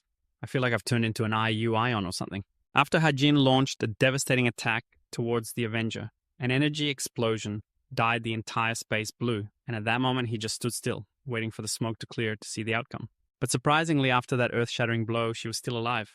How could she still be alive? Although the Avenger's body had been severely damaged, her will to survive helped her remain alive. Around the Avenger, a stream of purple shadow energy appeared as if a defensive mechanism had been activated to protect her. However, she was still too young to control her power. The next moment, a blue light enveloped the entire space, and the Avenger had vanished into thin air. Hajin stood frozen for 5 seconds. Staring straight ahead, it was probably just a reflection error before death. Like the Avenger is the vessel for the soul of the witch. The Avenger who brings despair will be reborn when this witch blooms. She's likely an item without a fixed form, existing in a core state with the ability to self-link with her master. Becoming a weapon and enhancing that person's weaknesses has been achieved. After a fruitful journey in Hungary, Hajin returned home. That evening, he checked his information to see how much progress he had made after connecting with Egger. All user stats increased by 6 points. However, the master had been set and could no longer be changed. The fluctuating stats included strength, 2,455, endurance, 2,545, agility, 2.8 intelligence, 3,705 stamina, 2,465, and magic power, 1,925. After a quick read, he was very satisfied with its quality. This effect was quite good. After significant efforts, he could now lift his head without fear. When this thing develops further, it will surely be even better. Finally, he was on par with the other Cooper cadets. But those things were just the beginning. The most important thing is that he has now found 47 spirit ginsengs, and he had repaired all the remaining spirit ginsengs to the purple square. They would surely sell out quickly. But the biggest harvest was the Avenger seed, a seed containing the soul of the Witch Avenger. When this seed blooms, the Witch of Despair Avenger will also be born. Hajin believes that the Avenger is not an evil person. On the contrary, she possesses a pure soul. The name Witch of Despair makes her sound like a villain, but if he nurtures her well, she will become a reliable ally. Although this is a very precious item, its usage is as easy as pie. The Avenger seed is very simple to use. Instead of water, just give it a little blood, but the tendency and development of that witch will still depend on the blood donor. So he would need to think carefully, and in his mind, he listed a few potential candidates. However, after thinking it over, Hajin still found asking for someone else's blood to be a very strange act. Although he knew what he needed to do, he still didn't dare to carry it out. For now, he would set that aside. Feeling that he had worked too hard already, he decided not to force himself to stay up late. Tonight, he should go to bed early, because Hajin needed to conserve energy for the upcoming activities. Tomorrow would be an exhausting day. Finally, the next morning arrived in the spring of Gangwon, with the sun's rays shining brightly. It was also the time for the regular hunting session to begin. Everyone had gathered, and a guide stood on a high podium enthusiastically announcing the necessary details to them. Everyone sat neatly and orderly, which made me very happy. This was probably the first gathering since the orientation. Let me explain our club's tasks to those who missed the orientation. Our hunting club Leonidas usually organizes gatherings whenever we conduct hunts for wild animals that cause harm. We will satisfy our hobby while helping the community, killing 2 birds with 1 stone. Inside, Hajin felt a bit anxious to the point of swallowing hard because he had no idea what would happen next. He didn't know the details of what would occur today because when writing the book, he only wrote briefly about this. From what Hajin remembered, the consequence of the rogue losing control was that Noon was seriously injured, and Sven had lost his life as the perpetrator of this incident. This event was just a detail that prompted Suho to pay more attention to Noin. And that was Hajin's goal at that time, making everyone think that the rogue's target was. Inside Hajin, there was a bit of worry that made him swallow hard, because he had no idea what was going to happen next. The details of what would occur today were unclear to him since he only wrote briefly about this in his book. According to what Hajin could remember, the consequence of the rogue being losing control was Noon was seriously injured and Sven had lost his life because he was the perpetrator. This event was merely a detail that prompted Suho to pay more attention to Noon. And that was Hajin's purpose at the time by making everyone think that the target of the rogue being was Neon. When the search team focused all their attention on him, if Haji had a firm grasp of every detail, there would be nothing to worry about. But now everything is different. What worries me here is that the details related to Sven have changed from the original novel. He still hasn't lost control at any point. Everything is starting to deviate from what you created, and even though it's very faint, he's using demonic power, and now Hajin is stuck between 2 options, unsure of which one to choose if he takes him down now. I also wouldn't have to worry about him anymore, but if I provoke him, I will be punished immediately. Although you are looking at Sven, Nayun keeps overthinking and appears annoyed with you. He keeps staring at me. Indeed, her delusions of grandeur have reached a peak as she continues to speculate why he keeps hovering around me while pretending not to care. Could it be that Sven also notices Noin looking at Hajin with a piercing gaze, so he reminds her to be careful? Why is it that recently there have been so many cases of disappearances? I thought Sven was joking, but he was seriously unbelievable. However, Noin's next words made his face darken. He's not the type to do such things. not to keep everyone waiting any longer. The hunt officially begins now. We should start right.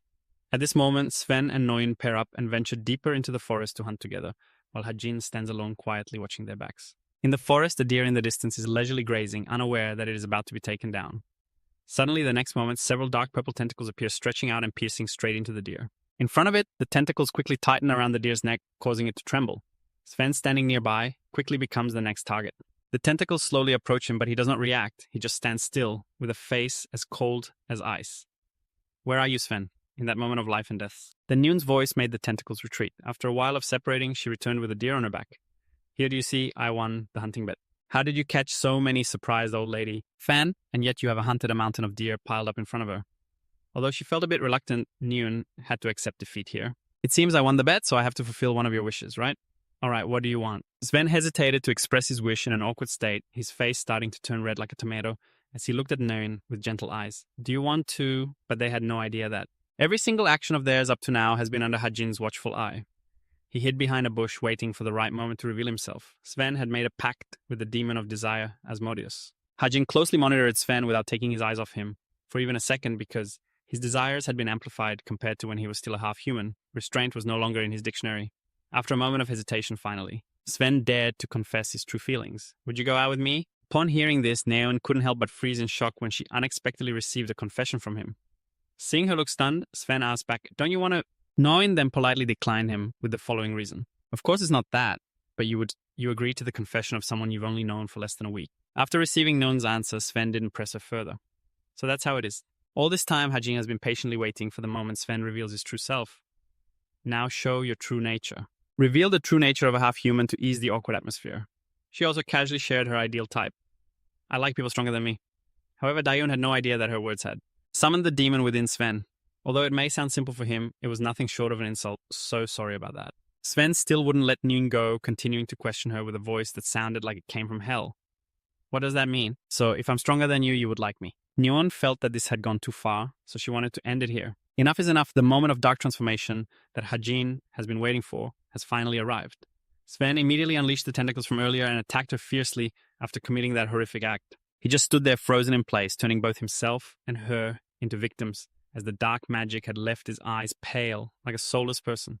It seemed Sven could no longer control his actions. However, things did not go as he wished. A shield appeared, and Hajin was wonderful, wasn't she? With lightning-fast reflexes, he managed to protect Neoin, who had turned Aegir into a shield. He was extremely worried about her condition and hurriedly asked, Neoin, are you okay? But that moment of distraction from Hajin gave Sven the opportunity to attack him. Neoin desperately wanted to do something to save herself and Hajin, but unfortunately her weapon broke at that moment. Damn it. Sven's long tentacles tightened around Hajin, lifting him into the air. At that moment, he completely lost control, feeling Hajin was about to be choked. Once they arrived, Neon had to take a risk and concentrate her mana to release him, that damn bastard.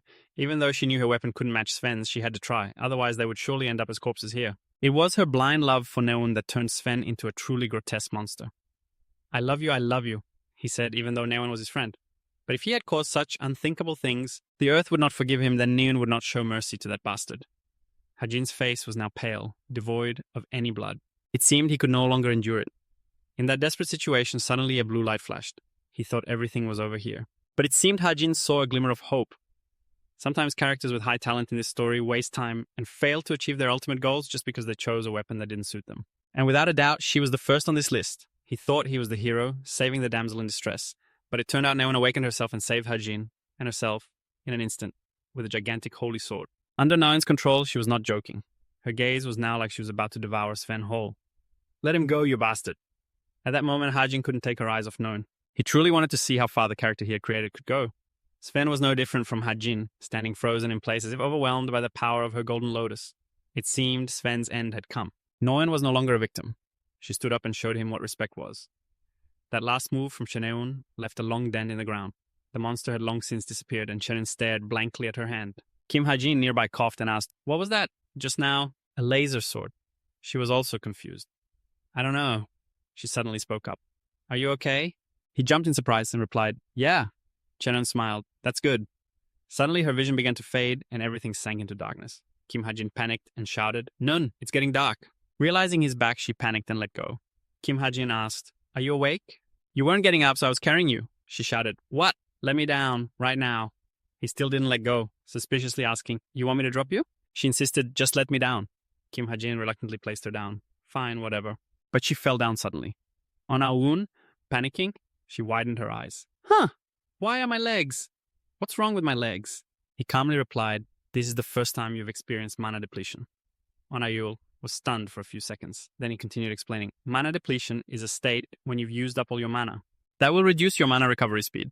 She interrupted, "I know already." Kim Ha-jin continued, "You won't be able to move properly for about 2 days, so just ride on my back for now, unless you want to stay here forever."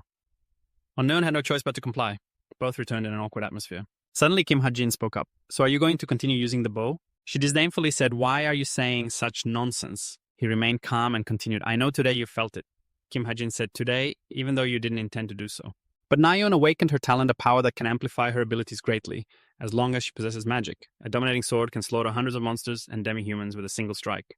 A person who cannot be stopped in a large-scale battle is truly the king of the battlefield. To reach that future, it's best if you put down the bow right now. She cursed when she heard that. "Damn it, don't act like you know everything. You must feel like there's still a long way to go." Kim Ha-jin dropped down on the neon-lit bench and turned to say goodbye at the entrance. "From here, you can go by yourself, okay?" She looked confused, asking, "Where are you suddenly planning to go?" "You don't care. Just brush it off and leave. I'm late for the dormitory curfew. I'll see you later." She was bewildered. "Wait, take me with you."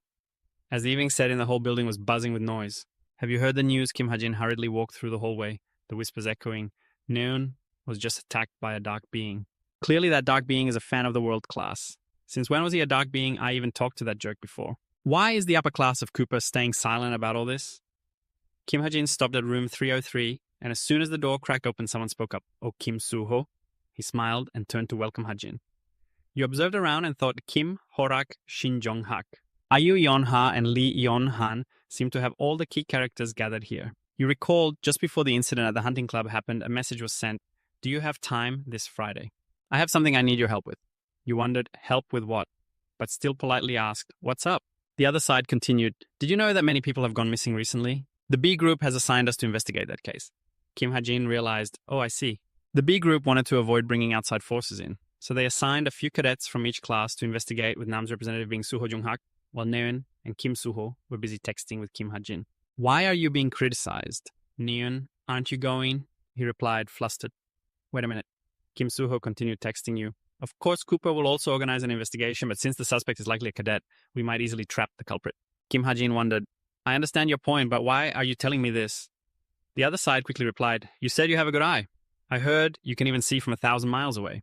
Moreover, Nehun has nominated you." Kim Ha-jin was startled. "Nehun nominated me." Kim Soo-ho continued, "That's why. So can you help then?" Returning to the present. Kim Soo-ho was still smiling brightly, thanking you for coming. You thought to yourself, "I will receive a product, so this is very beneficial for me." Seeing everyone gathered, Kim Soo-ho began. "Since everyone is here, I will start. Before we discuss this incident, I want to share my speculations. I don't think the perpetrator of this incident and the dark being that attacked Noan are the same." Suddenly, a foot stomped down hard, breaking through the wooden panel. Shin Jong-hak, with a dark face, sat there glaring at each word. Neon, feeling helpless, corrected himself. "But I think Noin, with a high probability, will be the next target of the dark being. The dark beings follow the orders of the demon. So if the demon has made a pact with Sven, targeting Neon, then those dark beings have made a pact with the same demon. That will also target her," he concluded.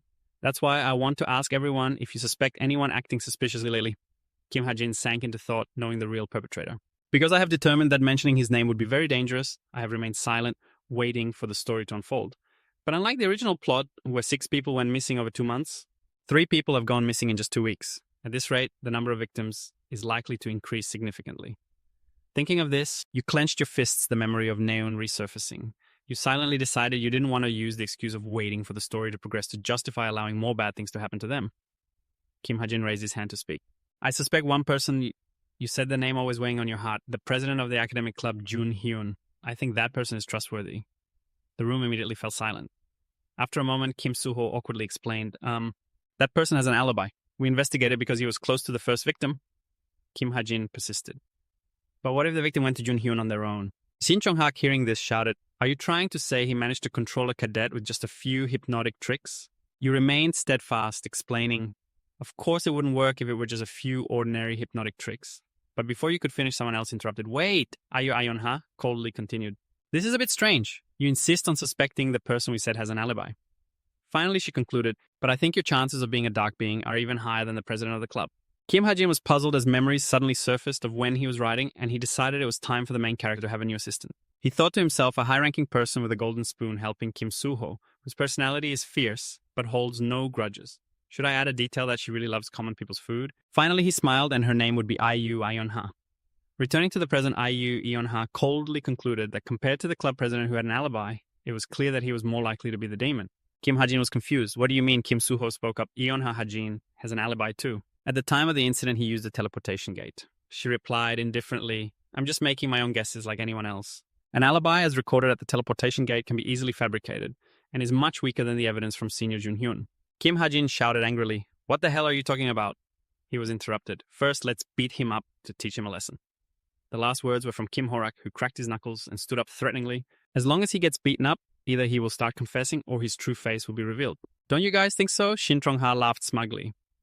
Lee Yong-han remained silent, smiling the whole time. Kim Ha-jin, seeing everything self-deprecatingly, thought, Ha Kim-ho has a big head, but a brain the size of a grape.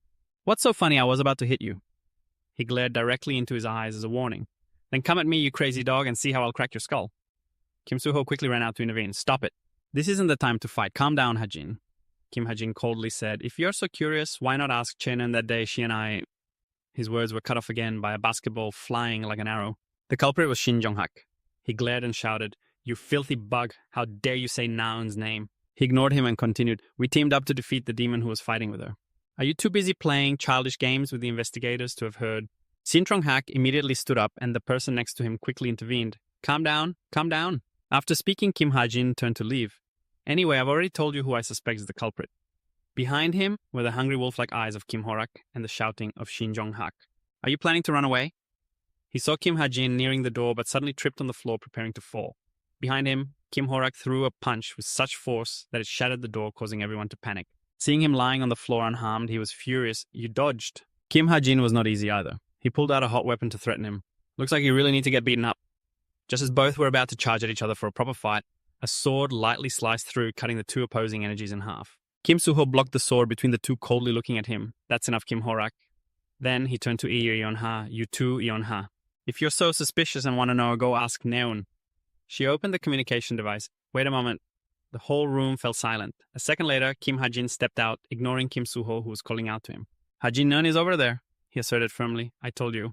There's no way that bastard Kim Ha-jin is a demon. Yeon-ha, are you listening to me? Everyone fell silent again as Kim Ha-jin rushed out of the building. The sun had set, and in the quiet night, he squatted down, exhaling deeply. Kim Ha-jin sank into a jumble of thoughts. What the hell is happening to me? Not only have I crossed into the very book I wrote, but I'm also fighting with characters. I poured all my love into writing. He mumbled, I'm so tired of this. I want to see my family and friends. I want to go back home with only 1 year left on my contract. How does the flow of time in the real world compare to here? What if time flows the same in the real world as it does here? So, am I considered a missing person now? And what about my parents? What if they are trying to find me? What if they are sad because of me? Will I ever be able to return there? While pondering, the system suddenly displayed a mechanical notification that your perseverance has increased. Kim Ha-jin helplessly sighed, swallowing his tears, and said to it, You really know how to ruin the atmosphere. But he comforted himself, thanking heaven that his perseverance stats had increased. The former him probably wouldn't have had the guts to endure this, but he would surely give up on returning now. Kim Ha-jin wiped his tears, brushed off the dust, and stood up. He looked straight ahead with determination. The blue sky seemed to understand his feelings as a gentle breeze blew through, sweeping away all of the clutter in room 303. Kim Soo-ho returned and saw him empty-handed. Lee Yong-han immediately asked, Where's Kim Ha-jin? Kim Soo-ho shook his head helplessly and replied, He's a bit hard to approach right now. Ayu Yeon-ha and Kim Horak below had also been eavesdropping. She suddenly spoke up. Horak, you just used your skill, didn't you? He jumped in surprise and fell silent. Ayu Yeon-ha scoffed. Who would have thought a sharpshooter could dodge an attack using a martial artist's skill? Now, who is the suspicious one? Suddenly, she received a new message from Ayu Yeon-ha. Can we meet in the classroom tomorrow before the academic club meeting? She remained silent for a few moments.